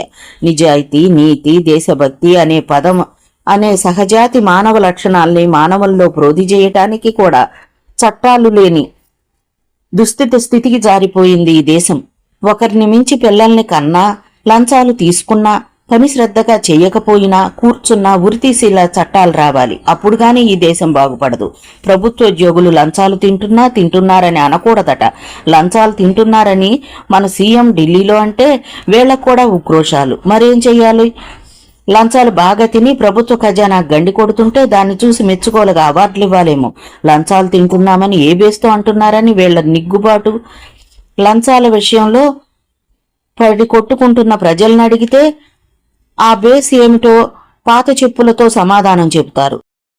ఏది ఏమైనా బాధ్యత మరిచిన భారత పిల్లల్ని విపరీతంగా అనటం లేదు. కనకుండా చేయగలిగే శక్తి చట్టాలకే ఉంటుంది, కానీ మనలాంటి పారిశ్రామికవేత్తలకు ఉండదు. మొదటి భాగాన్ని ప్రభుత్వాలకు వదిలేసి రెండవ భాగానికి వస్తే ఉన్న స్థలం, పెరుగుతున్న జనాభా అవసరాలకు సరిపోదు కనుక ఎన్క్రోచ్మెంట్ ఆఫ్ సీ, సముద్ర ఆక్రమణ తప్పదు. ఋషిమిత్ర చెప్పటం కొద్ది క్షణాలు ఆపాడు. చిన్న పిల్లాడిలా తన ఒడిలో ఆడుకుని తన శరీరంతో సేదదీరిన ఋషిలో ఎంత సూటైన ఆలోచనలు! అదంతా ఓ కలలా ఉంది శ్రీవింజకు. నా మాట వినమ్మా, తిరిగి అన్నాడు ఫ్యూన్. దాన్నే క్షణాల్లో తన అవకాశంగా మార్చుకుంది శ్రీవింజ. నీకు అసలు బుద్ధుందా? ఋషిమిత్ర రమ్మంటే వచ్చాను, కావాలంటే ఆయన్నే అడుగు ఆగ్రహంగా పెద్దగా అంటూ హాలు మధ్యలోకి వచ్చేసింది కావాలని. ఏదో ఫైల్ తిరగేస్తున్న ఋషిమిత్ర సడన్ గా తలపైకెత్తి చూశాడు. ఎదురుగా శ్రీవింజ. ఆమెకేసి ఆశ్చర్యంగా చూశాడు ఋషి. ఆ హఠాత్ పరిణామానికి మిత్రత్రయం ఏకంగా పక్కలో బాంబు పడ్డట్టుగా ఫీల్ అయ్యారు. అక్కడున్న 7గురిలో 6 గుండెలు ఆ సమయంలో వారి వారి కారణాల రీత్యా ఒకే రకంగా ఉద్వేగానికి లోనయ్యాయి. రిషి తనను గుర్తుపట్టాడా? ఇది శ్రీవింజ ఆతృత. రిషి శ్రీవింజను గుర్తుపట్టగలిగాడా? పడితే ఏం చేస్తాడు? గతంలోకి వెళతాడా? ఇది మిత్రత్రయం భయం. ఈమె నిజంగానే చైర్మన్ గారు రమ్మన్నారా లేక అబద్ధమాడిందా? ఇది ఫ్యూన్ ఆందోళన. ఆ సమయంలో విరూపాక్షదేవి ఆలోచనలు మరో రకంగా ఉన్నాయి. నిశ్శబ్దంగా నిండుగా పేరుకుపోయిన బోర్డు హాల్లో ఉద్విగ్నతతో కూడుకున్న వాతావరణం అలముకుంది. రిషి శ్రీవింజకేసి పరీక్షగా చూస్తున్నాడు. అలా చూస్తున్న అతని కళ్ళలో ఏ భావము పలకటం లేదు. దాన్ని ఎలా అర్థం చేసుకోవాలో ఎవరికీ అంతుపట్టడం లేదు. కొద్ది క్షణాల తర్వాత రిషి చూపులు మరల్చి ఆ ముగ్గురికేసి చూశాడు. అప్పుడు ఏమాత్రం ఆ కళ్ళలో ఆశ్చర్యమే కనిపించింది. క్షణాలు భారంగా కరిగిపోతున్నాయి. ఆ ముగ్గురి గుండెల్లో రైళ్లు పరిగెడుతున్నట్లుగా ఉంది. కాలం వేగానికి కళ్ళెం పడినట్లుగా కొద్ది నిమిషాలు అలాగే బరువుగా కదిలిపోయింది. అయినా ఋషిమిత్ర ముఖ కవళికల్లో మార్పు లేదు. అది చూసి ఆ ముగ్గురు ఊపిరి పీల్చుకున్నారు. ఆ ముగ్గురులో ముందుగా తేరుకున్నది రషీద్. ఎవరమ్మా నువ్వు?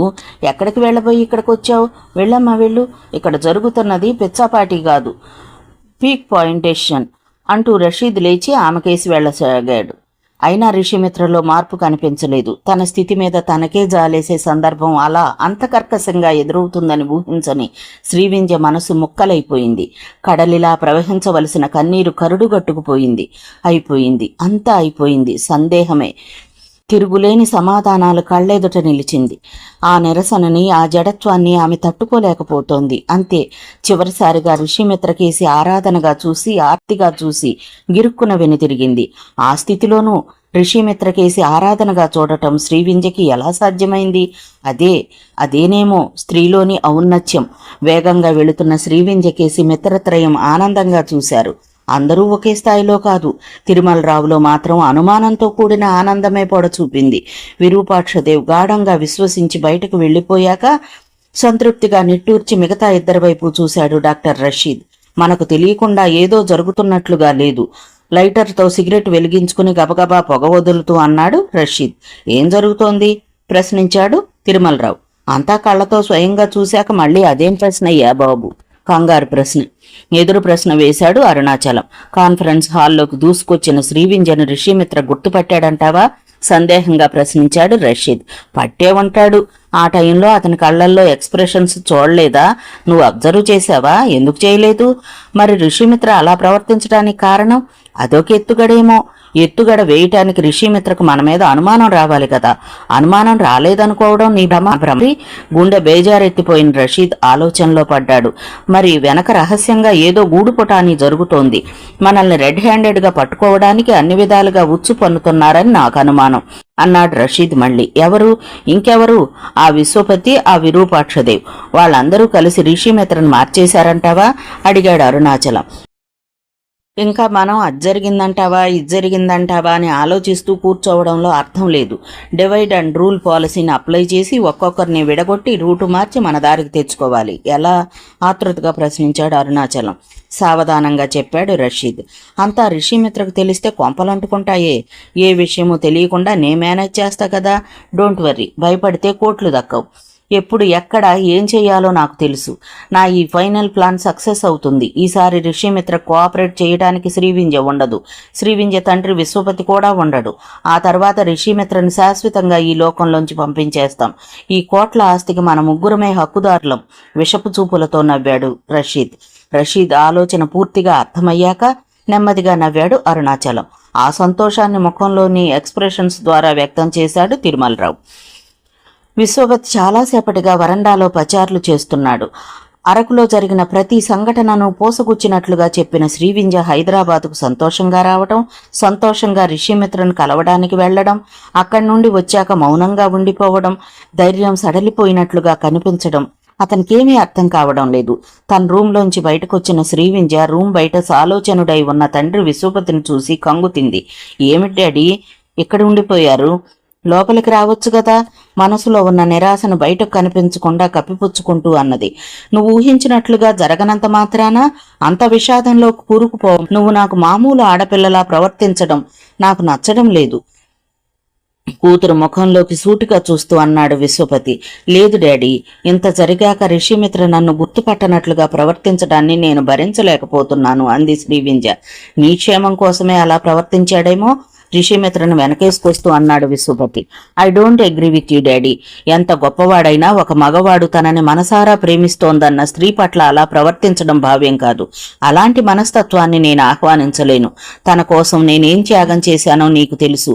దుఃఖ భావోద్వేగాన్ని సాధ్యమైనంత వరకు అణుచుకుంటూ అన్నది శ్రీవింజ. ఖిన్నుడయ్యాడు విశ్వపతి. సరిగ్గా 3 నెలల క్రితం నువ్వు నాతో ఎన్టీఆర్ ఘాట్ దగ్గర సీరియస్ గా మాట్లాడిన సందర్భంలో స్వార్థం లేని త్యాగానికి నువ్వు నిదర్శనంగా ఉంటానన్నావు. ప్రస్తుతం నువ్వు నీ త్యాగానికి ప్రతిఫలాన్ని ఆశిస్తున్నావు. ఇది ఆలోచనలో వచ్చిన మార్పా, లేక నీ జీవితం పట్ల నీకు అనుమానం ఏర్పడిందా? ఎంతగా మాట్లాడినా, నాలో ఎంత ధైర్యం ఉన్నా, నేను ఈ దేశంలో పుట్టిన ఆడపిల్లనే కదా డాడీ. సగటు ఆడపిల్ల దేన్నైనా ఇదే ఖాతరు చెయ్యొచ్చు, కానీ స్త్రీత్వాన్ని మాత్రం త్యాగం చెయ్యదు. స్త్రీత్వాన్ని పురుషుడి ప్రేమతోనూ అంతులేని అభిమానంతోనూ అర్పిస్తుంది. ఆ తర్పణలో సెక్స్ గాని 2 శరీరాల కలయిక గాని ఉండదు డాడీ. అదొక ఆత్మార్పణ. అప్పుడే స్త్రీ అనుభూతి చెందుతుంది. నా దృష్టిలో అక్షర నిబద్ధతకు లొంగని అనుభూతే ప్రేమ. విశ్వపతి ఆలోచనలో పడ్డాడు. అంటే రిషిమిత్ర నీవాడు కావాలని ఈ క్షణంలో నువ్వు కోరుకుంటున్నావా? ఈ క్షణంలో కాదు, ఏ క్షణంలోనైనా అతని కోసం మానసికంగా నేను జీవచ్ఛవాన్నయ్యాను. నాకు కొంచెం ఓదార్పు కావాలి. నేను బేలగా మాట్లాడటం లేదు. నేనింకా ధైర్యాన్ని కోల్పోలేదు. నేను సాధించాల్సింది చాలా ఉంది. నా ప్లాన్స్ నాకున్నాయి.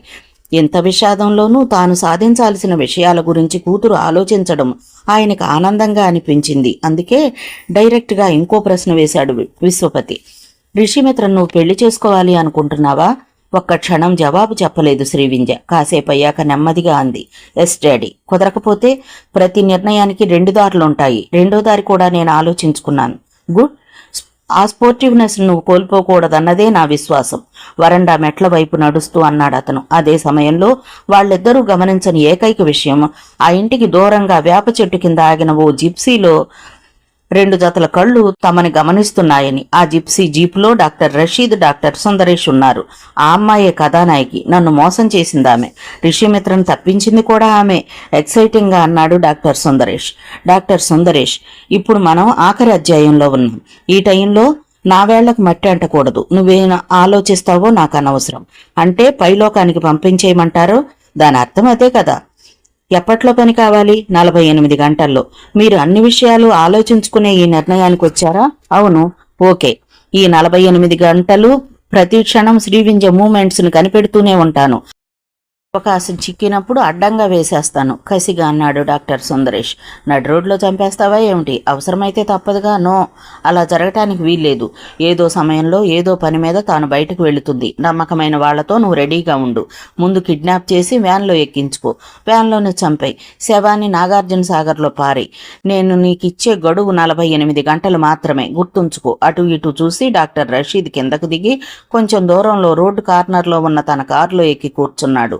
ఆ కారు ముందుకు కదిలిపోయింది. ఆ హాల్లో అరుణాచలం, తిరుమలరావు డాక్టర్ రషీద్ కోసం ఎదురు చూస్తున్నారు. కారులోంచి దిగి చిరునవ్వుతో లోనికి అడుగుపెట్టాడు డాక్టర్ రషీద్. ఏమైంది? ఇద్దరు అడిగారు కంగారుగా. అన్నీ అయిపోయాయి. ఏ ఒక్క శత్రువు బతికి ఉండకుండా అన్ని ఏర్పాట్లు చేసేశాను. 2 రోజుల్లో 3 ప్రధానమైన శత్రువులు పరలోకంలో ఉంటారు. వాళ్ళ ఆత్మలకు శాంతి కలగాలని మనం ప్రార్థించడానికి 48 గంటల సమయం మాత్రమే ఉంది. రియల్లీ?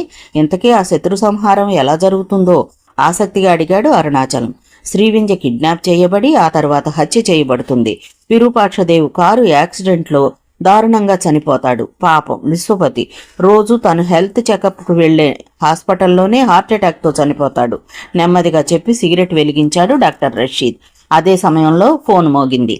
ఫోన్ రిసీవర్ను అందుకున్న అరుణాచలం ఫోన్లో రిషిమిత్ర గొంతు విని కంగారు పడిపోయాడు. చెప్పండి సార్, ఇప్పుడు ఫోన్ చేశారేమిటి?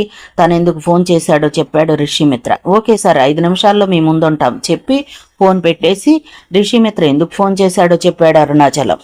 అప్పుడు రాత్రి 11 గంటలు. సార్వభౌమారావు కార్పొరేట్ ఆఫీసులో కాన్ఫరెన్స్ హాల్లో తన సీట్లో కూర్చొనున్నాడు రిషిమిత్ర. ఎదురుగా డాక్టర్ రషీద్, అరుణాచలం, తిరుమలరావు కూర్చున్నారు. లేట్ నైట్ మిమ్మల్ని డిస్టర్బ్ చేసి ఇక్కడికి రప్పించినందుకు సారీ. కానీ మార్నింగ్ మన మీటింగ్ అర్ధంతరంగా ముగియటం నాకేం నచ్చలేదు. అందుకే మీతో కొన్ని విషయాలు చర్చించాల్సిన అవసరం ఉంది కాబట్టి మిమ్మల్ని పిలిపించాను.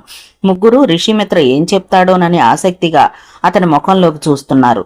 మళ్లీ చెప్పడం మొదలుపెట్టాడు రిషిమిత్ర. నా తండ్రి సార్వభౌమారావు 1,000,000 మంది నిరుద్యోగులకు శాశ్వతమైన ఉద్యోగ కల్పన చేయడం, ఆ ప్రాజెక్టు మానవాళికి శాశ్వతంగా ఉపయోగపడటం. ఆయన చనిపోతూ ఆయన తన ఆశయాన్ని గురించి నాకు చెప్పారు తప్ప ఆ ప్రాజెక్టు రూపురేఖలు నాకు చెప్పలేదు. ఆ రోజుల్లో ఆయన మనసులో ఆ ప్రాజెక్టు బ్లూ ప్రింట్ ఎలా ఉంటుందో నాకు తెలియదు. కానీ ఎలాగైనా ఆ ప్రాజెక్టు ఆయన ప్రథమార్థంతి నాటికి ప్రారంభం కావాలన్న ఆశ. నా తండ్రి మరణం కారణంగా నేను కొంచెం మానసికంగా అస్వస్థతకు గురైన మాట వాస్తవమే. ఆ పర్టిక్యులర్ పీరియడ్లో నా ఆరోగ్యం కోసం మీరు ముగ్గురు చేసిన సేవను నేను ఎప్పుడూ మర్చిపోలేను చెప్పడం ఆపాడు రిషిమిత్ర. అదే సమయంలో డాక్టర్ రషీద్, అరుణాచలం, తిరుమలరావుల వైపు చూడడం ఓరకంటితో చూశాడు రిషిమిత్ర. రిషిమిత్రకు మెంటల్ కండిషన్ బాగా లేకపోవడం, ఆ టైంలో ఆ ప్రవర్తన అంతా నాటకమే. ఆ ముగ్గురు మనస్సులోని భావన అది. ఆ సార్వభౌమారావు చచ్చిపోయే ముందు ఈ ముగ్గురిని కనిపెట్టమని చచ్చిపోయాడా? వాళ్ళ ముగ్గురు పరిపరి విధాలుగా ఆలోచనలో పడ్డారు. ఏమిటి అంత సీరియస్ గా ఆలోచిస్తున్నారు? మందస్మితంతో అడిగాడు రిషిమిత్ర. అదే ప్రాజెక్టు గురించి. 1,000,000 మంది నిరుద్యోగులకు ఉద్యోగాలు ఇవ్వడం గొప్ప విషయమే. ఆ ప్రాజెక్టు ఏ రూపంలో ఉంటుందో తెలియజేస్తే ముఖం మీద ఉత్సాహాన్ని పులుముకుంటూ అడిగాడు రషీద్. తన మనసులోని భావాలను చెప్పడం ప్రారంభించాడు అతను. నేను చిన్నప్పుడు ఒకసారి సింగపూర్ షిప్లో వెళ్ళాను. దారిలో ఎన్నెన్నో విశేషాలను చాలా ఆసక్తికరంగా చూడటం జరిగింది. ఎన్నెన్నో సందేహాలు. ఆ సందేహాలకు సమాధానాలని మా నాన్నగారిని అడగడం నాకు ఇప్పటికీ బాగా జ్ఞాపకం. ఆయన విసుక్కోకుండా ప్రతి చిన్న విషయానికి జవాబు చెప్పడం నాకు బాగా గుర్తు. అప్పుడే మొదటిసారి నేను నీటిలో తేలియాడే హోటల్స్ను చూశాను. కొన్ని ప్రాంతాల్లో ఆ హోటల్స్ను మోటల్స్ అంటారని మా డాడీ చెప్పారు. అప్పుడు ఆయన నన్ను ఒక ప్రశ్న అడిగారు. ఈ మోటల్లో నువ్వు ఉంటావా అని. ఈ ఊళ్ళో ఎందుకు? మన ఊళ్ళోనే, అంటే ఇండియాలోనే ఉంటానన్నాను అమాయకంగా. ఇండియాలో నీటిలో తేలియాడే మోటల్స్ లేవని నాకు అప్పట్లో తెలియదు. మన ఇండియా అంతవరకు ఎదగలేదు రిషి. సైన్స్ టెక్నాలజీ వల్ల మాత్రమే ఇలాంటి పురోభివృద్ధి సాధ్యపడుతుంది. ఇలాంటి పురోభివృద్ధి ఇండియా సాధించడానికి చాలా కాలం పడుతుంది. నా తరంలో అలాంటి పురోభివృద్ధి కోసం నేను శాయశక్తిలా ప్రయత్నిస్తాను. జరగని పరిస్థితులే ఎక్కువ అనే విషయం నాకు తెలుసు. నీ తరంలోనైనా అలాంటి పురోభివృద్ధి జరిగితే బాగుంటుంది. ఎందుకంటే ప్రపంచం మొత్తం మీద పేదరికం మాయం కావాలంటే వ్యవసాయం ఎంత ముఖ్యమో సైన్స్ టెక్నాలజీ రంగాల్లో అభివృద్ధి సాధించడం కూడా అంతే అవసరం. అప్పుడు నేను నీటిలో మోటార్స్ కాకుండా ఇల్లు కట్టుకుంటే ఇంకా బాగుంటుంది కదా అని అడిగాను. ఆ ప్రశ్నకు మా నాన్నగారు సంతోషంతో నా భుజాన్ని చర్చారు. ఒక గొప్ప చారిత్రాత్మక వాస్తవం నీకు తెలియకపోయినా గొప్ప ఆలోచన నీకు రావడాన్ని చాలా గర్వంగా, చాలా ఆనందంగా ఫీల్ అవుతున్నాను అన్నారు ఆయన. నేళ్లపై ఇల్లు గొప్ప ఆలోచన. నేను మళ్ళీ ప్రశ్నించాను. అవును, ఎందుకు? కొన్నాళ్ల తర్వాత ప్రపంచం మొత్తం మనుషులతో నిండిపోతుంది. సిటీలన్నీ కాంక్రీట్ జనారణ్యాలైపోతాయి. మనుషులు అడుగు మోపటానికి ఖాళీ దొరకదు. అకామిడేషన్ పెనుభూతమైపోయి ఎన్నెన్నో ఆత్మహత్యలు జరుగుతాయి. విధ్వంసానికి, కల్లోలానికి దారితీస్తుంది. ఆ పరిస్థితి రాకముందే మనం మేల్కోవాలంటే నీళ్ల మీద తేలియాడే ఇల్లు కట్టుకోవాలి.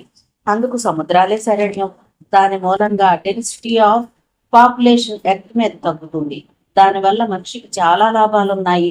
నీటి మీద జీవించే వ్యక్తులకు నీటిలో ఉన్న వనరులు, శక్తి, సంపదల గురించి తెలుస్తుంది. నీటిని బయటకు తీసుకురావడానికి వారు కృషి చేస్తారు. ఆ కృషి పరమార్థమైతే ఆర్థిక స్వావలంబనకు దారి ఏర్పడుతుంది. నేల మీద బ్రతికే ప్రపంచం కన్నా నీటి మీద బ్రతికే ప్రపంచమే చాలా స్వేచ్ఛగా బ్రతకగలుగుతుంది అని చెప్పారు మా డాడీ సార్వభౌమారావు గారు. చెప్పడం ఆపి ముగ్గురు వైపు చూశాడు రిషిమిత్ర. అతి సాధారణమైన వ్యక్తిగా జీవితాన్ని ప్రారంభించిన సార్వభౌమారావు కోటీశ్వరుడు కావడం వెనుక ఎంతటి అపారమైన దార్శనికత మేధస్సు ఉందో తెలుసుకున్న ఆ ముగ్గురు ఒక్క క్షణం సిగ్గుపడ్డారు.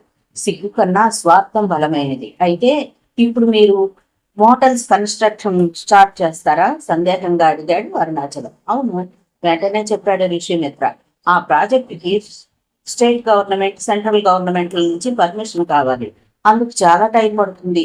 1,00,00,000 మంది నిరుద్యోగులకు ఉపాధి అవకాశాల సంగతి అటుంచితే కొన్ని వేల కోట్లు మనం పెట్టుబడిగా పెట్టడానికి అవసరం అవుతాయి. ఎక్కడ ఏ తప్పు జరిగినా మొత్తం ప్రాజెక్టు సర్వనాశనం అవుతుంది హెచ్చరికగా అన్నాడు తిరుమలరావు. మీరు అంతగా సందేహించాల్సిన అవసరం లేదని నా అభిప్రాయం. ఎందుకంటే state government, central government formalities అన్ని పూర్తయ్యాయి.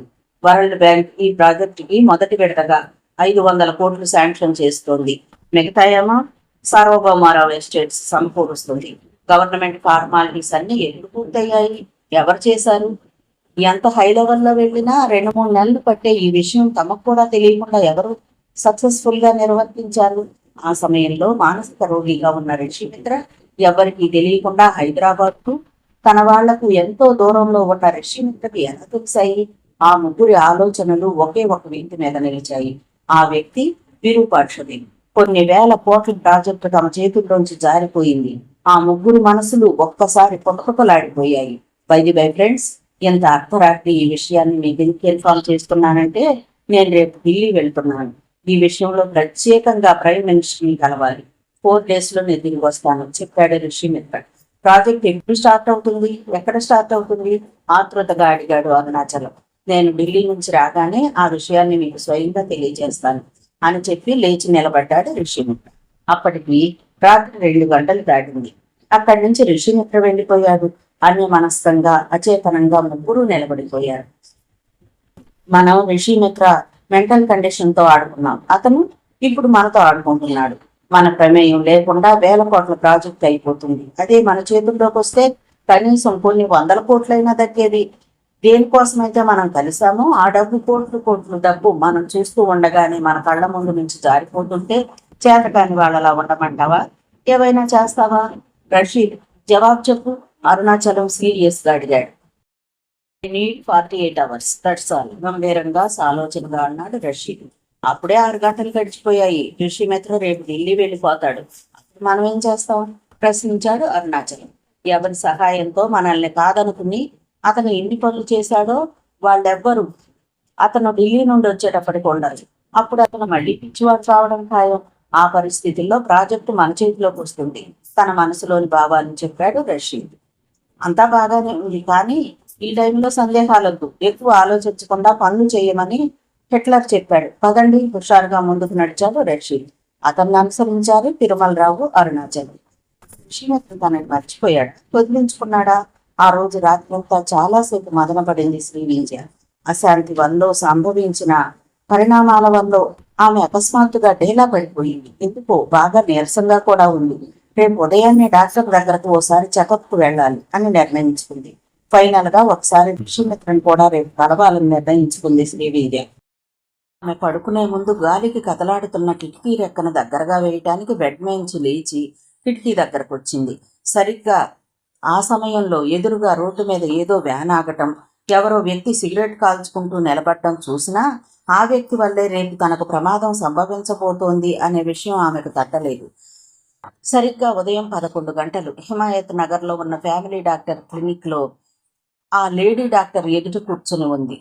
అరగంటలో చెకప్లన్నీ పూర్తయ్యాయి. ఆ లేడీ డాక్టర్ సంశయంగా శ్రీవింజ వైపు చూసి, నువ్వు కావాలని పొరపాటు చేశావా, లేక అజాగ్రత్త వల్ల ఇలా జరిగిందా అడిగిందామె. ఆ ప్రశ్న వెనుక భావాన్ని చూచాయిగా అర్థం చేసుకున్న శ్రీవింజ మొదట భయపడింది. జవాబు చెప్పటానికి తత్తరపడింది. మీరేమంటున్నారో నాకు అర్థం కావడం లేదు అంది నెమ్మదిగా. నువ్వు తల్లివి కాబోతున్నావు. నీకు ఇప్పుడు 3వ నెల. ఆమె కళ్ళల్లోకి చూస్తూ అంది డాక్టర్. ఆ మాట వినగానే మ్రాన్పడిపోయింది శ్రీవింజ. ఓ పక్క చెప్పలేని ఆనందం, రెండో పక్క అలముకుంటున్న బేలతనం వల్ల వచ్చిన దుఃఖం. నీ మ్యారేజ్ సెటిల్ అయిందా? ఆ ధైర్యంతోనే ఉడ్బీ కోరికను కాదనలేకపోయావా? జోక్గా అడిగింది డాక్టర్. అవును, కానీ ఈ విషయం ఇంట్లో వాళ్ళకెవరికి దయచేసి చెప్పొద్దు ప్లీజ్ అభ్యర్థించింది శ్రీవింజ. కొన్ని విషయాలు డాక్టర్లు ఊహించగలరు, అందుకే నవ్విందామె. డోంట్ వర్రీ, రేపు నాకు ఫోన్ చేయి అని చెప్పి నీరసం తగ్గడానికి ఏవో మందులు రాసి ఇచ్చింది డాక్టర్. వెంటనే ఆ క్లినిక్లోంచి బయటపడింది శ్రీవింధ్య మందులు తీసుకుని. అప్పుడు సరిగ్గా సమయం 11:45. క్లినిక్లోంచి బయటకు వచ్చి రోడ్డు క్రాస్ చేసి రోడ్డు పక్కనున్న ఆటో డ్రైవర్తో మాట్లాడి ఆటో ఎక్కి కూర్చుంది శ్రీవింధ్య. ఆటో ఒక్క కుదుపుతో ముందుకు దూకింది. అదే సమయంలో ఆ ఆటోకు 20 గజాల దూరంలో ఓ కార్నర్లో ఉన్న వ్యాన్ కూడా బయలుదేరింది. ఆ వ్యాన్లో డ్రైవింగ్ సీట్లో కూర్చున్న వ్యక్తి డాక్టర్ సుందరేష్. తల తిప్పి వెనక్కి చూశాడు. వెనక బలిష్ఠులైన 2 వ్యక్తులున్నారు. బర్కత్పూర్ చౌరస్తా ట్రాఫిక్ ఐలాండ్ దగ్గర ఆటో ఆగుతుంది. వెంటనే మీరు కిందికి వెళ్ళడం, ఆటోలోంచి ఆమెను బయటికి లాగి వ్యాన్లో పడేయండి. అంతా 2 క్షణాల్లో జరిగిపోవాలి. అండర్స్టాండ్? ఆదేశించాడు డాక్టర్ సుందరేష్. 5 నిమిషాలు గడిచాయి. ఆటో బర్కత్పుర ట్రాఫిక్ ఐలాండ్ దగ్గర ఆగింది. వ్యాన్లోంచి 2 వ్యక్తులు వేగంగా కిందకు దిగి ఆటో వైపు వడివడిగా నడిచారు. ఒక వ్యక్తి ముందుకు వంగి ఆటోలో ఉన్న శ్రీవింధ్య నోటి మీద తన చేతిని వేసి ఆమె నడుము మీద ఇంకో చెయ్యి గప్పున వేసి బొమ్మను లాగినట్టుగా బయటకు లాగాడు ఆమెను. ఊహించని ఆ పరిణామానికి షాక్ తిన్న శ్రీవింధ్య క్షణాల్లో తేరుకుని గింజుకోసాగింది. భయంగా లేవబోయిన ఆటో డ్రైవర్ను రెండో వ్యక్తి చాకు తీసి బెదిరించడంతో అతను తన ప్రయత్నాన్ని విరమించుకుని నిశ్శబ్దంగా ఉండిపోయాడు. గిజగిజమని గింజుకుంటూ తప్పించుకోవడానికి ప్రయత్నిస్తున్న శ్రీవింధ్యను ఆ 2 2 చేతులతో పట్టుకుని వ్యాన్లోకి ఎక్కించబోతున్న తరుణంలో సరిగ్గా వాళ్ల మధ్యకు హీరో హోండా ఆగడం, ఆ హీరో హోండా మీద ఉన్న భీమరాజు ఒక్కసారిగా ఎగిరి వాళ్ళిద్దరి మీద పడ్డం, ఆ దెబ్బకు వాళ్ళిద్దరూ పక్కన పడ్డం, వాళ్ళ మీద పడబోయిన శ్రీవింధ్యను చేత్తో పట్టుకుని కమాన్ మేడం రండి అంటూ హోండా స్టార్ట్ చేయడం, బ్యాక్ సీట్లో శ్రీవింధ్య కూర్చోవడం, అంతలో ఆ హోండా ముందుకు దూసుకుపోవడం అంతా క్షణాల్లోనే జరిగిపోయింది. ఊహించని పరిణామానికి బెత్తరపోయిన డాక్టర్ సుందరేష్ మిగతా 2 మీద అంతెత్తున లేచి వ్యాన్ని పక్కకు తిప్పి స్పీడ్ పెంచి ఆ హీరో హోండాని ఫాలో అవ్వసాగారు. 10 నిమిషాల తర్వాత hero Honda university main road మీదకి వచ్చింది. ఆ విశాలమైన రోడ్డు మీద ఎటు వెళ్లాలో తెలియని భీమరాజు పక్కన దేశ్ముఖ్ కాలనీ వైపు తన వెహికల్ని తిప్పడం, అదే సమయంలో వెనక నుంచి 80 కిలోమీటర్ల వేగంతో వచ్చిన వ్యాను ఆ హీరో హోండాని ఢీకొనటం, శ్రీవింధ్య భీమరాజు అంతెత్తున ఎగిరి కింద పడ్డం, తలకు దెబ్బ తగిలి స్పృహ తప్పడం, వ్యాన్ మళ్లీ వెనక్కి వెళ్లిపోవడం అంతా క్షణాల్లో జరిగిపోయింది. సరిగ్గా 15 గంట తర్వాత రోడ్డు పక్కన కింద పడిపోయి ఉన్న శ్రీవింధ్య కళ్ళిప్పి చూసింది. తమ చుట్టూ గుంపులు గుంపులుగా జనం, పోలీసులు, మధ్యలో నెత్తురు గడ్డలా మారిపోయిన భీమరాజు. ఆమె చేతులను పట్టుకుని లేపి ఎవరో అంబులెన్స్ ఎక్కిస్తున్నారు. అంబులెన్స్లోకి ఎక్కించగానే మళ్లీ స్పృహ తప్పిపోయింది శ్రీవింధ్యకు. రాత్రి 12 గంటలు దాటింది. ఎవరో తట్టినట్టుగా మెలకు వచ్చింది ఆమెకు. ఎదురుగా కుర్చీలో తల్లి తండ్రి కూర్చునున్నారు. భీమరాజు ఏమయ్యాడు? భీమరాజు అడిగింది శ్రీవింధ్య నీరసంగా. భీమరాజు అంటే నీతో పాటు దెబ్బలు తగిలిన వ్యక్తి వెంటనే అన్నాడు విశ్వపతి. అవును అతనే. అతని సంగతి ఇప్పుడు ఎందుకు తల్లి? నీ సంగతి ఇప్పుడు ఆలోచించు. నీకు రక్తం బాగా పోయిందట, మెలకువ రాగానే నీకు బ్లడ్ ఎక్కిస్తామన్నారు డాక్టర్లు, తండ్రి అన్నాడు. ఆ భీమరాజు లేకపోతే నేనే చనిపోయి ఉండేదాన్ని. ఆ భీమరాజు నాకు మంచి ఫ్రెండ్. ప్లీజ్ అతని గురించి నాకు చెప్పండి డాడీ. అతని పరిస్థితి ఇంకా తెలియదమ్మా, సీరియస్గా మాత్రం ఉందట అన్నాడు ఆయన. అదే సమయంలో ఓ నర్సు లోపలికి ప్రవేశించడంతో నర్సుని శ్రీవింధ్య ప్రశ్నించింది. భీమరాజు, ఆ హీరో హోండా కుర్రాడి పరిస్థితి ఎలా ఉంది? అతని పరిస్థితి చాలా సీరియస్గా ఉంది. అతని బ్రెయిన్కి బాగా దెబ్బలు తగిలాయి. మామూలుగా అయితే ఆపరేషన్ జరగాలి. ₹1,00,000 ఖర్చు అవుతుందట. వాళ్ళు ఎవరూ లేరట. కోర్టు వాటిలో చావుతో పోరాడుతున్నాడు. చావు ఫిలాసఫీని వంట పట్టించుకున్న దానిలా మెల్లగా చెప్పిందా నర్సు. ఆపరేషన్ చేస్తే అతను బ్రతుకుతాడా? ₹1,00,000 ఖర్చు పెట్టగలిగితే బతుకుతాడట. మళ్ళీ అంది నర్సు. ఆ ₹1,00,000 నేను ఏర్పాటు చేస్తాను. ఒకసారి డాక్టర్ గారితో నేను మాట్లాడొచ్చా? శ్రీవింధ్య అభ్యర్థన మేరకు నర్సు డాక్టర్ దగ్గరికి వెళ్ళి ఆయన్ని పిలుచుకొని తీసుకొచ్చింది. అంతా విన్నాక డాక్టర్, ఇది ప్రైవేట్ క్లినిక్, ముందుగా ఫీజు చెల్లిస్తేనే ఆపరేషన్ చేస్తాం చెప్పాడు ఆయన. మీకు ఆ డబ్బు ఎంతసేపటికి కావాలి? పేషెంట్ పరిస్థితి సీరియస్గా ఉంది కనుక 1 గంటలో ఆ అమౌంట్ అరేంజ్ చేయగలిగితే ఆపరేషన్ చేయడానికి వీలవుతుంది చెప్పాడు ఆయన స్థిరంగా. Please kindly arrangements. I will give the amount before the time అంది భావోద్వేగాన్ని అణుచుకుంటూ. డాక్టర్ భుజాలు ఎగరేసి వెళ్ళిపోయాడు సరేనంటూ. గంటలో ₹1,00,000 ఎక్కడి నుంచి తెస్తావమ్మా అడిగాడు విశ్వపతి కంగారు పడిపోతూ. ఆ మాటలను వినిపించుకోలేదు శ్రీవింధ్య. డాడీ, నన్ను ఇప్పుడు ఋషిమిత్ర ఇంటికి తీసుకెళ్లగలరా? అభ్యర్థనాపూర్వకంగా అడిగింది శ్రీవింధ్య. ఆమె పరిస్థితి తెలిసినప్పటికీ కాదని లేకపోయాడు విశ్వపతి. ఆటో తీసుకొస్తాను, ఆ మాట అంటూనే బయటకు వెళ్ళాడు విశ్వపతి. ఆటో వచ్చింది. అతి కష్టం మీద లేచి ఆటో ఎక్కింది. ఆమె పక్కన విశ్వపతి కూర్చున్నాడు. జూబ్లీ హిల్స్ లోని సార్వభౌమారావు ప్యాలెస్ ముందు ఆటో ఆగింది. ఆటోలోంచి విశ్వపతి దిగడాన్ని చూసిన గుర్క పరుగు పరుగున ముందుకొచ్చి సెల్యూట్ చేశాడు. పక్కన నెత్తి మీద కట్టుతో ఉన్న శ్రీవింజ వైపు విచిత్రంగా చూస్తూ ఋషిమిత్ర గారి కోసం శ్రీవింజ గొంతులో తడబాటు ధ్వనించింది. చిన్నబాబు గారు 1 గంట క్రితమే ఢిల్లీ వెళ్ళారు కదమ్మా అని అంటూ, బాబు, అమ్మాయి గారు మీ కూతురా అని అడిగాడు చాలా ఏళ్లుగా విశ్వపతిని తెలిసిన ఆ గార్డు. అవును, శ్రీవింజ ముఖంలోకి చూస్తూ అన్నాడు ఆయన. ఆ సమయంలో ఆమె ముఖంలో అంతులేని నిరాశ కనిపించింది. ఏం చేద్దాం అడిగాడు ఆయన నిరాశగా. ఢిల్లీలో ఏ హోటల్లో ఉంటాడో తెలుసుకుంటే అంది శ్రీవింజ గార్డు వైపు చూస్తూ. మాకెలా తెలుస్తుందమ్మా, కంపెనీలో పెద్దాళ్ళని అడిగితే తెలుస్తుంది. ఒక్కరే వెళ్ళారా, పిఏతో వెళ్ళారా? పిఏ గారు కూడా ఉన్నారమ్మా. కంపెనీలో మనకు కరెక్ట్గా ఇన్ఫర్మేషన్ చెప్పేవాళ్ళు ఎవరున్నారు? సాలోచనగా అన్నాడు విశ్వపతి. ఈ పరిస్థితుల్లో మనకెవరూ చెప్పకపోవచ్చు అంది శ్రీవింజ.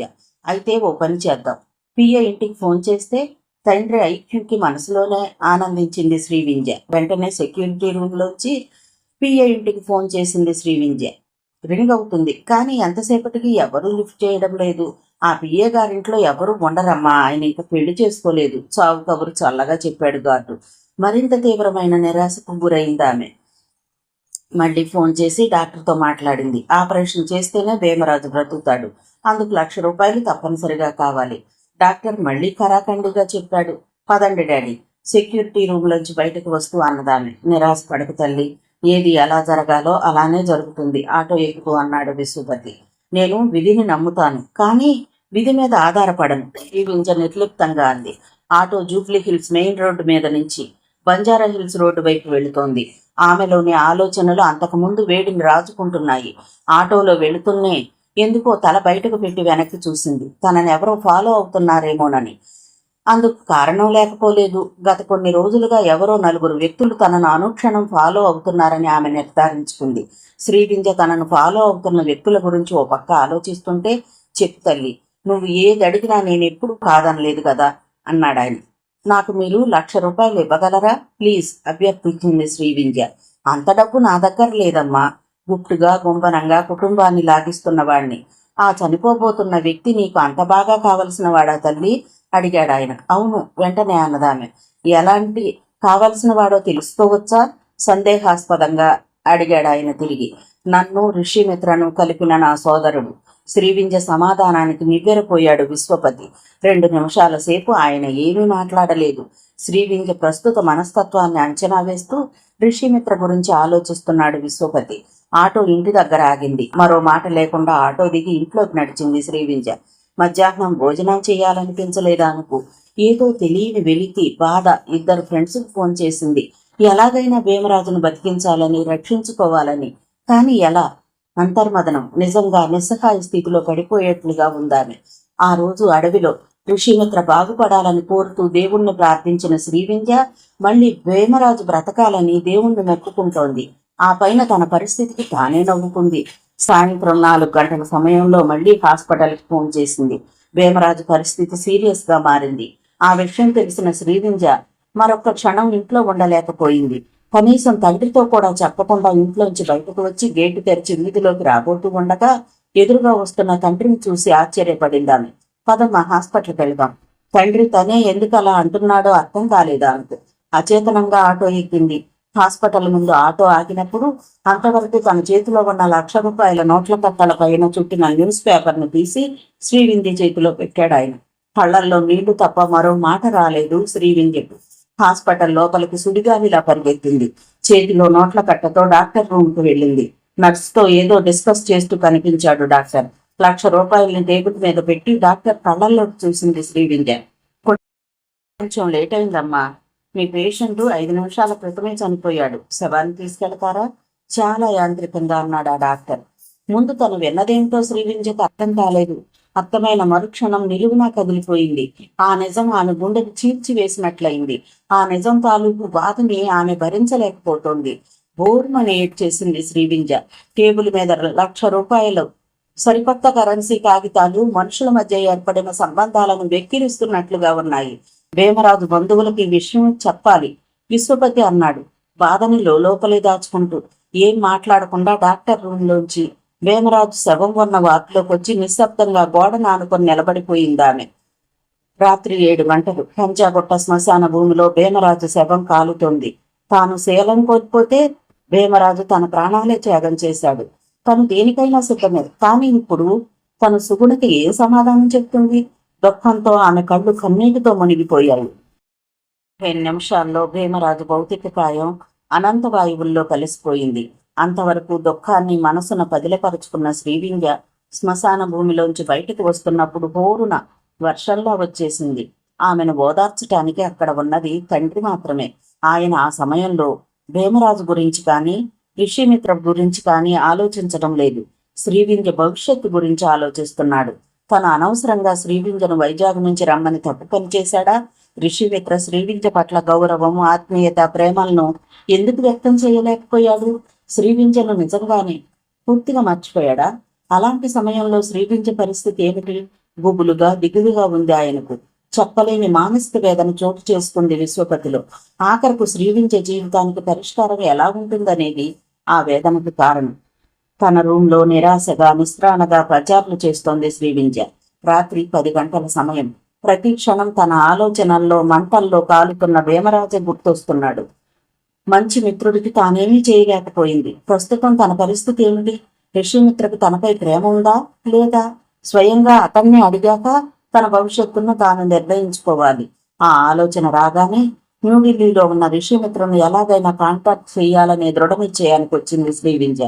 రకరకాలుగా ఆలోచిస్తోంది. సార్వభౌమారావు ఎస్టేట్స్ ఫోన్ చేసింది. చీఫ్ సెక్యూరిటీ ఆఫీసర్తో మాట్లాడింది. రకరకాల ప్రశ్నలతో ఆ ఆఫీసర్ వేధించాడు. నేను ఋషిమిత్ర క్లాస్మేట్ని. అమెరికా నుంచి నిన్నే వచ్చాను. అర్జెంటుగా అతనితో మాట్లాడాలి. నేను వచ్చానని మీరు చెప్తే మీకే లాభం అని చిన్న అబద్ధం ఆడింది శ్రీవింధ్య. ఒక్కొక్కప్పుడు నిజాల కన్నా అబద్ధాలే బాగా పనిచేస్తాయి. ఆ మంత్రం కూడా అలాగే పనిచేసింది. 10 నిమిషాల తర్వాత ఫోన్ చేస్తానని చెప్పి కరెక్ట్గా 10 నిమిషాల తర్వాత ఫోన్ చేసి ఢిల్లీలో ఉన్న గెస్ట్ హౌస్ నంబర్ చెప్పాడు ఆ చీఫ్ సెక్యూరిటీ ఆఫీసర్. వెంటనే ఢిల్లీలోని గెస్ట్ హౌస్ నంబర్కి ఫోన్ చేసింది శ్రీవింధ్య. న్యూఢిల్లీ. ఆ గెస్ట్ హౌస్ ముందు బ్రౌన్ కలర్ ఎస్కార్ట్ పోర్ట్ కారులోంచి దిగాడు ఋషిమిత్ర. ఆ వెనక ఇంకో కారు. ఆ కారులోంచి central minister of natural resources దిగాడు. అతను బెంగాలీ. అతనికి 30 ఏళ్లు ఉంటాయి. అప్పటికే అతని ఛాంబర్లో ఋషిమిత్రకు చెందిన ఫైల్ మీద సంతకాలు అయిపోయాయి. అప్పటికే 2-3 ఆంధ్ర ఎంపీలు అక్కడ ఋషిమిత్ర కోసం, ఆ మినిస్టర్ కోసం ఎదురు చూస్తున్నారు. గెస్ట్ హౌస్ లాన్లో డ్రింక్ పార్టీ మొదలైంది. ఆ సమయంలో లోపల నుంచి పిఏ పరుగున ఋషిమిత్ర దగ్గరకు వచ్చాడు. సార్, మీకు హైదరాబాద్ నుంచి ఫోన్ కాల్, అర్జెంట్ అట అన్నాడు వినయంగా. అతను లేవబోయాడు కంగారుగా. Mister Rishimitra, avoid phone calls, spend some time with me, central minister అనడంతో ఋషిమిత్ర పిఏ వైపు చూసి, ఎవరు ఫోన్ చేసినా సార్ బిజీగా ఉన్నానని చెప్పండి. 1 ఇంపార్టెంట్ పాయింట్, శ్రీవింధ్య అనే ఆవిడ ఫోన్ చేస్తే మాత్రం వెంటనే ఇవ్వండి అన్నాడు స్పష్టమైన తెలుగులో. పిఏ వెనక్కి వెళ్ళిపోయి ఫోన్ రిసీవర్ ఎత్తి అడిగాడు, మీ పేరు తెలుసుకోవచ్చా? అటుపక్కన శ్రీవింధ్య ఒక్క క్షణం ఆలోచించింది. ఆమెకెందుకో ఆ సమయంలో తన పేరు చెప్పడం ఇష్టం లేకపోయింది. విశ్వపతి గారు అమ్మాయినని చెప్పండి, అర్జెంటుగా మాట్లాడాలని చెప్పండి అంది. ఆ పిఏకు విశ్వపతి తెలుసు, అతని కూతురు శ్రీవింధ్య పేరు మాత్రం తెలియదు. 1 మినిట్ అంటూ ఆ పిఏ మళ్లీ ఋషిమిత్ర దగ్గరకు వెళ్ళాడు. కానీ అప్పటికే ఆ మినిస్టర్ ఋషిమిత్ర ఇద్దరు అక్కడి నుంచి లేచి దూరంగా వెళ్లి రహస్యంగా మాట్లాడుకుంటున్నారు. ఆ సమయంలో ఋషిమిత్రను డిస్టర్బ్ చేస్తే పరిణామాలు ఎలా ఉంటాయో తెలిసిన పిఏ నెమ్మదిగా వెనక్కి వచ్చి ఫోన్ రిసీవర్ని పక్కకి. హైదరాబాద్ నుంచి న్యూఢిల్లీలోని ఆ గెస్ట్ హౌస్ కు శ్రీవింధ్య ఎన్నోసార్లు ఫోన్ చేసింది. ఆ రాత్రంతా తన పరిస్థితిని తలుచుకుని ఎన్నిసార్లు బాధపడిందో తెలియదు. ఎట్టకేలకు రాత్రంతా ఆలోచించిన మీదట ఓ నిర్ణయానికి వచ్చింది. ఉదయం 7 గంటల సమయం. వరండాలో తండ్రి విశ్వపతి టీ తాగుతున్న సమయంలో ఎదురుగా వచ్చి కూర్చుంది శ్రీవింధ్య. వాళ్ళమ్మ ఇంకో టీ కప్పు తెచ్చి శ్రీవింధ్య చేతిలో పెట్టింది. నేను ఒక నిర్ణయానికి వచ్చాను డాడీ, స్థిరంగా అంది శ్రీవింధ్య. చెప్పమ్మా అన్నాడు ఆయన అభిమానంగా. I want to continue my studies in abroad. ఆశ్చర్యంగా చూశాడు ఆయన కళ్ళెత్తి. అమెరికా వెళ్ళిపోతావా? అవును. ఎప్పుడు? వీసా కోసం ఇవాళ మద్రాసు వెళ్తాను. గుడ్ డెసిషన్, బట్ నాకు మరేం చెప్పొద్దు, మీరేం ఆలోచించొద్దు. అక్కడి నుంచి కదిలింది శ్రీవిద్య. ఆ రోజు మధ్యాహ్నమే చార్మినార్ ఎక్స్ప్రెస్ లో మద్రాసుకు బయలుదేరింది. అమెరికాలో శ్రీవిద్య క్లాస్మేట్ అక్క పనిచేస్తోంది. 1-2 సార్లు తన క్లాస్మేట్ తో అక్కడకు వెళ్ళింది. ఆమెతో బాగా పరిచయం ఏర్పడింది. వీసా విషయంలో ఆమె సహాయంతో సాధ్యమైనంత త్వరలో అమెరికా వెళ్లిపోతేనే గాని మనశ్శాంతి ఉండదు. మద్రాసు హోటల్లో 2 రోజులుంది శ్రీవింధ్య. వచ్చిన పని అయింది. శ్రీవింధ్యకు ఆనందంగా ఉంది. 4-5 రోజుల్లో తనకు వీసా వస్తుందనే విషయం తెలిసాక తన క్లాస్మేట్ అక్కకు థ్యాంక్స్ చెప్పి బయటకు వచ్చింది శ్రీవింధ్య. వెంటనే హైదరాబాద్ వెళ్లిపోవాలి. సెంట్రల్ రైల్వే స్టేషన్ కి వెళ్ళింది. మద్రాస్ ఎక్స్ప్రెస్ గాని చార్మినార్ ఎక్స్ప్రెస్ గాని 2 రోజుల వరకు ఖాళీ లేవు. అర్జెంటుగా వెళ్ళాలి. ఎలా? ఫ్లైట్ లో వెళితే? ఆ ఆలోచన రావడంతోనే ఏమాత్రం ఆలస్యం చేయకుండా ఎయిర్పోర్టుకు బయలుదేరింది. అప్పుడు మధ్యాహ్నం 11 గంటలైంది సమయం. ఎయిర్పోర్ట్ లో అడుగు పెట్టింది శ్రీవింధ్య. 1 గంట ఫ్లైట్ టికెట్స్ అయిపోయాయి. 4 గంటల ఫ్లైట్ లో ఇవ్వగలను అన్నాడు కౌంటర్లోని వ్యక్తి. టికెట్ తీసుకుందాము. సరిగ్గా 4:20 ఆ ఫ్లైట్ వచ్చి రన్వే మీద ఆగింది. దిగుతున్న ప్రయాణికులు దిగుతున్నారు. ఎక్కే ప్రయాణికులు ముందుకు వస్తున్నారు. శ్రీవింధ్య ఆ గుంపులో ఉంది. లాడర్ ఎక్కి విమానంలో అడుగుపెట్టింది శ్రీవింధ్య. ఎయిర్ హోస్టెస్ చిరునవ్వుతో స్వాగతం పలికి సీటు చూపించింది. ఆ సీట్లో కూర్చుని నలువైపులా చూసింది. పక్క సీట్లో ఎవరో తెలుగు సినిమా యాక్టర్. మరి కాసేపట్లో ఆమెలోని ఆశలు అడుగంటిపోతుండగా ఫ్లైట్ గాల్లోకి ఎగిరింది. మరో 50 నిమిషాల్లో హైదరాబాద్ విమానాశ్రయంలో ఫ్లైట్ ఆగింది. వరుసగా ప్రయాణికులందరూ దిగుతున్నారు. శ్రీవింధ్య ఎయిర్ బ్యాగ్ పట్టుకొని దిగుతోంది. సరిగ్గా ఆమెకు 3 అడుగుల వెనక రిషిమిత్ర ఉన్నాడనే విషయం ఆమెకు తెలియదు. 50 నిమిషాల సేపు ఒకే ఫ్లైట్ లో ప్రయాణం చేశారు ఇద్దరు వెనక ముందుగా ఫ్లైట్ దిగారు. ఎయిర్పోర్ట్ లాంజ్ లోకి వెళ్లారు. అప్పటికే తన కోసం ఎదురు చూస్తున్న కారులో రిషిమిత్ర వెళ్లిపోగా ఆటోలో ఇంటికి బయలుదేరింది శ్రీవింధ్య. మర్నాడు ఉదయాన్నే పేపర్ చూసి ఉలిక్కి పడ్డాడు విశ్వపతి. రిషిమిత్ర రాగానే ప్రెస్ కాన్ఫరెన్స్ ఏర్పాటు చేసి తాను చేపడుతున్న డ్రీమ్ ప్రాజెక్ట్ గురించి అనౌన్స్ చేశాడు. ఆ వార్తే పేపర్లో వచ్చింది. 3వ నాడు భీమునిపట్నం తీరంలో సెంట్రల్ మినిస్టర్ ఆ ప్రాజెక్టుకు శంకుస్థాపన చేయబోతున్నాడు. భీమునిపట్నం దగ్గర సముద్రం మధ్యలో నీళ్లలో పునాదుల తవ్వకాల కోసం మెగా క్రెయిన్స్, అందుకు అవసరమైన టెక్నికల్ పర్సనాలిటీస్ జపాన్ నుంచి వస్తున్నారు. ప్రాజెక్ట్ ఫస్ట్ ఫేజ్ 8 నెలల్లో పూర్తవుతుంది. ఆ పేపర్లోని వార్తను చూడగానే విశ్వపతి పరుగున కూతురు శ్రీవింధ్య తగిలాడు. అమ్మా, రిషిమిత్ర సిటీలోనే ఉన్నాడు. నువ్వు వెళ్ళి కలుసుకుంటే బాగుంటుందేమో. ఆయన గుండె లోతుల్లో మిణుకుమంటున్న ఆశ ఆయన నా మాటలు అనిపించింది. పేపర్లోని వార్తను పదే చదివింది శ్రీవింధ్య. వెళ్ళమంటారా? ఇప్పుడు వెళ్ళి ఏంటి ఉపయోగం? 5-6 రోజుల్లో నేను అమెరికా వెళ్ళిపోతానుగా. ఆ గొంతులో ఏదో నిరాసక్తత. లేదమ్మా, ఒకసారి నువ్వు వెళితేనే బాగుంటుంది. ఆ క్షణంలో ఆమెకు వెళ్లాలనే ఉంది. దాంతో తండ్రి మాట కాదని లేకపోయింది. మధ్యాహ్నం 2 గంటలు సార్వభౌమారావు ఇంటి ముందు ఆటో ఆగింది. అందులోంచి మొదట శ్రీవింధ్య, ఆ తర్వాత విశ్వపతి దిగారు.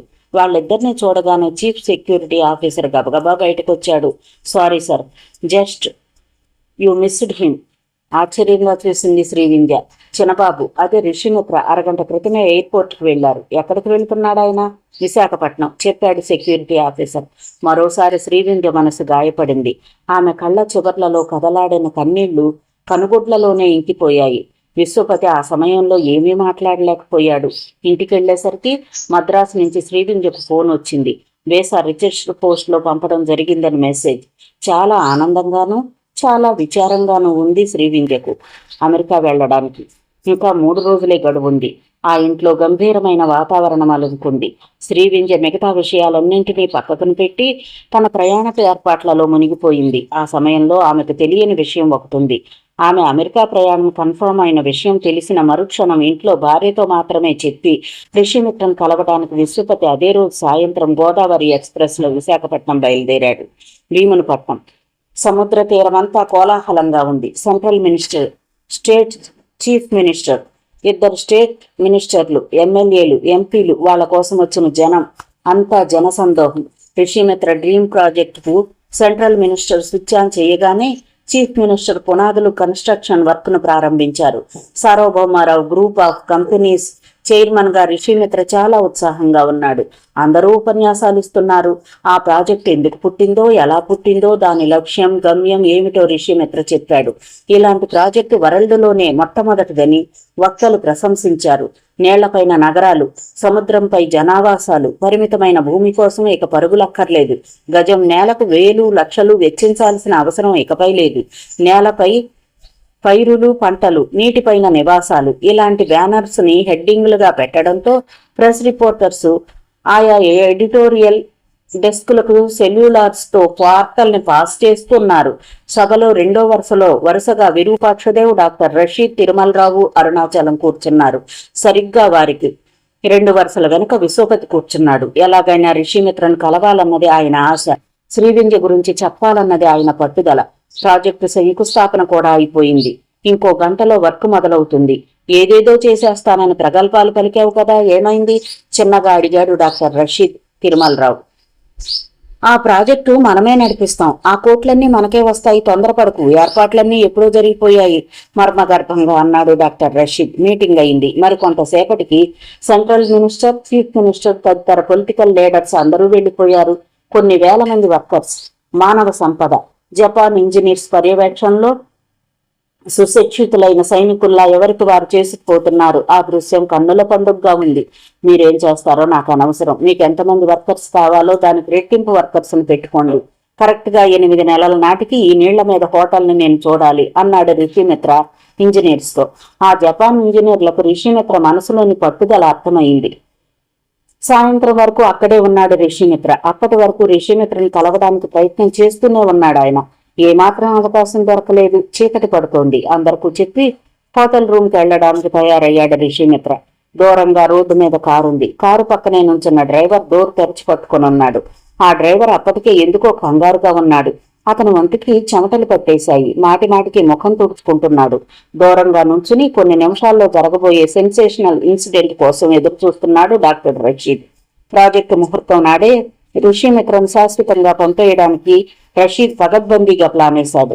రిషిమిత్ర పనులయ్యా కారు ఎక్కడానికి వెళతాడు. ఆ కారు డోర్ తీసి పట్టుకుని డ్రైవర్ ఉంటాడు.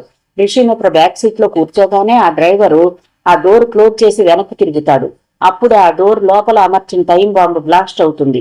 రిషిమిత్ర చరిత్ర అప్పటితో సమాప్తం అవుతుంది. రిషిమిత్ర ముందుకు నడుస్తున్నాడు. కారుకి అతనికి మధ్యన 3 అడుగుల దూరం ఉంది.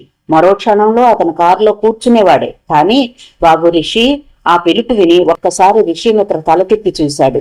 అంతవరకు జనం మధ్యలో ఉండిపోయి ఎలాగైనా రిషిమిత్రను కలవాలని ముందుకెళ్తున్న విశ్వపతి పరుగున అతని దగ్గరికి వెళ్ళాడు. రిషిమిత్ర వెంటనే విశ్వపతిని గుర్తుపెట్టాడు. ఏంటి సార్ ఇప్పుడు ఇక్కడ, రండి కారెక్కండి మాట్లాడుకుందాం అంటూ తనే డోర్ తీసి చేత్తో సంజ్ఞ చేయగానే ముందుగా విశ్వపతి కారెక్కాడు. అనుకున్నదొకటి, జరగబోయేది ఇంకొకటి అనే సంగతి పసిగట్టిన డాక్టర్ రషీద్ గబగబా ముందుకు వస్తున్నాడు. రషీద్ను చూసిన రిషిమిత్ర అతని కోసం కారు డోర్ మీద చెయ్యి వేసి కిందే నిలబడిపోయాడు.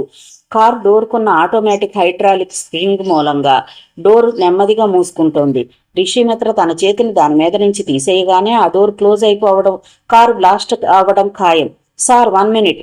రషీద్ ఆ సమయంలో ఏదో చెప్పడానికి సిద్ధం కాగా ఆ కారు డోర్ మీద నుంచి రిషిమిత్ర చేతిని తీశాడు. అటువైపు నుంచి వచ్చి విశ్వపతి పక్కన కూర్చోవాలని రిషిమిత్ర ఆలోచన. డోర్ ఆటోమేటిక్ గా మూసుకుపోవడం, డ్రైవర్ ముందుకు పరిగెత్తడం, రషీద్ కూడా ముందుకు పరిగెత్తడంతో రిషిమిత్రకి ఏమి అర్థం కాక కారు వెనక వైపుకు నడిచాడు ఆశ్చర్యపోతూ. రిషిమిత్ర తల పక్కకు తిప్పి చూసేంతలో కారు అంతెత్తున ఎగిరింది. మంటల్లో కారులో విశ్వపతి. పతిగారు ముందుకు పరిగెత్తాడు రిషిమిత్ర. తొనతొనకలకు పోయింది అప్పటికి. విశ్వపతి అల్లంత దూరంలో మట్టి మీద నెత్తురు ముద్దలా పడిపోయాడు. కొనమూపిరితో కొట్టుమిట్టాడుతున్నాడు. అది ఎలా జరిగింది, ఎందుకు జరిగింది అనే సందేహాల జోలికి వెళ్లకుండా తిన్న షాక్ నుంచి షార్ప్ గా రియాక్ట్ అయి వేగంగా విశ్వపతి దగ్గరకు వెళ్లి ఆయన్ని తన చేతుల్లో తీసుకుని ఏంటిది అడిగాడు. ఆయనకంతా అయోమయంగా ఉంది. విశ్వపతి ప్రాణాలు ఒక్కబట్టుకుని ఏం జరిగిందో, ఎందుకు జరుగుతోందో అంతా చెప్పాడు. శ్రీవింధ్య గురించి కూడా చెప్పాడు. 3 నిమిషాలు మృత్యువుతో మోగగా పోరాడిన విశ్వపతి రిషిమిత్ర చేతుల్లోనే ప్రాణాలు విచ్చేశాడు. ఆశగా రిషిమిత్ర కేసే చూస్తూ ఆ షాక్ నుంచి తేరుకోవడానికి చాలాసేపు పట్టింది రిషిమిత్రకు. విశ్వపతి శవాన్ని హైదరాబాద్ తీసుకురమ్మని విరూపాక్షదేవికి బాధ్యతను అప్పచెప్పి తాను ఎయిర్పోర్టుకు బయలుదేరాడు లోపలే రోధిస్తూ. సరిగ్గా అదే సమయంలో మద్రాసు వెళ్లే ప్రయత్నంలో ఉంది శ్రీవింధ్య. మద్రాస్ ఎక్స్ప్రెస్ లో మద్రాసు వెళ్లడం, ఆ మర్నాడు అమెరికన్ కన్సోలేట్ లో తన వీసా కరెక్ట్ చేసుకుని 2 గంటల ఫ్లైట్ లో న్యూయార్క్ బయలుదేరడం. ఇంట్లో వాళ్ళు కన్నేళ్లతో శ్రీవింధ్యకు వీడ్కోలు చెప్పారు. తన కనీసం ఒక్క మాట కూడా చెప్పకుండా తండ్రి ఎక్కడికి వెళ్ళాడు? అదే ఆలోచనతో మద్రాసు ట్రైన్ ఎక్కింది శ్రీవింధ్య. మర్నాడు ఉదయం మద్రాసు స్టేషన్లోంచి బయటకు వచ్చింది. ముందు రోజు రాత్రి 8 గంటలకు రిషిమిత్ర కారు శ్రీవింధ్య ఇంటి ముందు ఆగింది. 2 నిమిషాల తర్వాత మళ్లీ వెనక్కొచ్చాడు Rishimitra. Madras MGR international airport, Meenambakkam. ఇంకా 25 నిమిషాలు మాత్రమే సమయం ఉంది. తన కోసం ఎవ్వరూ లేరు, తన కోసం ఎవ్వరూ రారు అన్న ఆలోచనలతో భారంగా రన్వే వైపు నడుస్తోంది శ్రీవింజ. సరిగ్గా అదే సమయంలో ఎయిర్పోర్ట్ ముందు ఆగిన కారులోంచి దూకి లాంజ్లోకి పరుగు తీశాడు ఋషిమిత్ర. కంగారుగా అటు ఇటు చూస్తూ ముందుకు పరిగెడుతున్నాడు. జనం జనం కోలాహలం. రన్వే వైపు చూశాడు. కొన్ని వందల మందిలో దూరంగా వెళుతున్న శ్రీవింజ. మరి ఒక్క క్షణంలో శ్రీవింజ ఫ్లైట్ ఎక్కడం ఖాయం. ఎలా ఎలా ఆమెను ఆపడం ఎలా? శాయశక్తులా ముందుకు పరిగెడుతున్నాడు. బాణంలో పరిగెడుతున్నాడు. ఆ కంగారులో, ఆ టెన్షన్లో ఒకసారి కింద పడి లేచి మరీ పరిగెడుతున్నాడు. శ్రీవింజ విమానం ఎక్కుతోంది. 1, 2, 3, 4. ఆమెను ఎయిర్ హోస్టెస్ చిరునవ్వుతో విష్ చేసింది. సరిగ్గా శ్రీవింజ పెనుకేక పెట్టాడు ఋషిమిత్ర. కేకలు పెడుతూనే ఉన్నాడు. అందరూ ఆశ్చర్యంగా అతని వైపు చూస్తున్నారు. అతను ముందుకు దూసుకొస్తూనే ఉన్నాడు. 4వ సారి పెట్టిన కేకకు శ్రీవింజ తల తిప్పి చూసింది ఆశ్చర్యపోతూ. జనం మధ్యన, జనంలోంచి దూసుకొస్తున్న ఋషిమిత్రను చూసి ఆమెకు ముందు ఏమీ అర్థం కాలేదు. ఇది కళ, నిజమా? ఋషి ఎయిర్పోర్ట్కి రావడం ఎంత కదా! తన పేరు పెట్టి పిలుస్తూ తన కేసు పరిగెత్తుకు రావడమే దిగ్భ్రాంతికరమైన దృశ్యం. అంటే ఋషి తనను గుర్తుపెట్టాడా?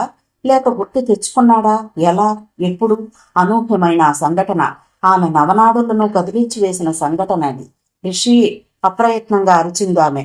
అరుస్తూనే వెనక్కి తిరిగింది. అది పరుగు కాదు, జలపాతపు వేగం. కొన్ని నిమిషాల తర్వాత ఎదురెదురుగా వాళ్ళిద్దరూ, ఒకరి కౌగిలిలో ఇంకొకరు. సిద్ధించిన స్వప్నంలా ఆమె, స్వప్నించిన సత్యంలా అతను.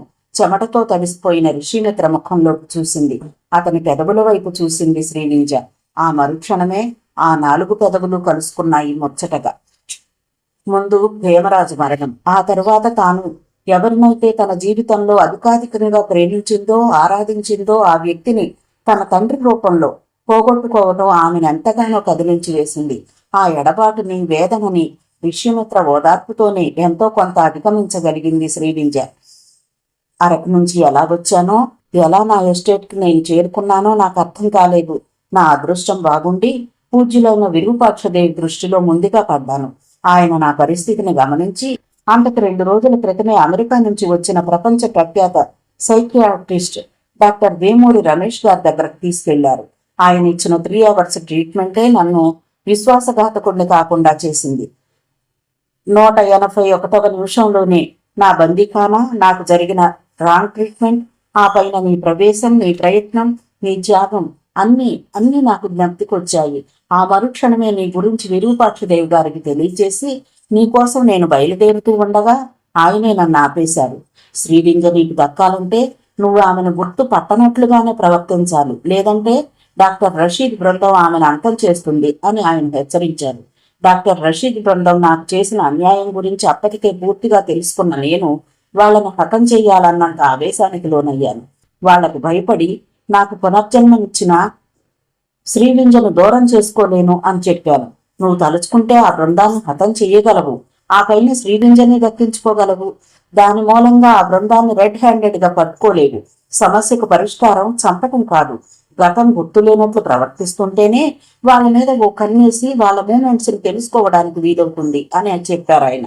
గుండె లోతుల్లోంచి నీ మీద పొంగుకొస్తున్న ప్రేమ ప్రవాహాన్ని అతి కష్టం మీద అణుచుకుంటూ నీకెక్కడ వాళ్ళు ద్రోహం తలపెడతారో అని 4 సుశిక్షితులైన రిటైర్డ్ మిలిటరీ అధికారులను నీకు తెలియకుండా నిన్ను ఫాలో కమ్మని, ప్రమాదం ముంచుకొస్తే ఆదుకోమని ఆదేశించాను. ప్రాజెక్టు హడావుడిలో పడిపోయి భీమరాజు గురించి గాని, పూజ్యులైన మీ నాన్నగారి గురించి గాని ఆలోచించలేకపోయాను. అదే జరుగుంటే ఇప్పుడు మనం అనుభవిస్తున్న వేదనే ఉండేది కాదు. నువ్వు మొట్టమొదటిసారి నన్ను కలవటానికి బోర్డు మీటింగ్ హాల్కు వచ్చినప్పుడే నువ్వు తెలియనట్లు నటించడానికి నాకెంత కష్టమైపోయిందో, ఆ క్షణాన నేనెంత నరకాన్ని అనుభవించానో నాకే తెలుసు.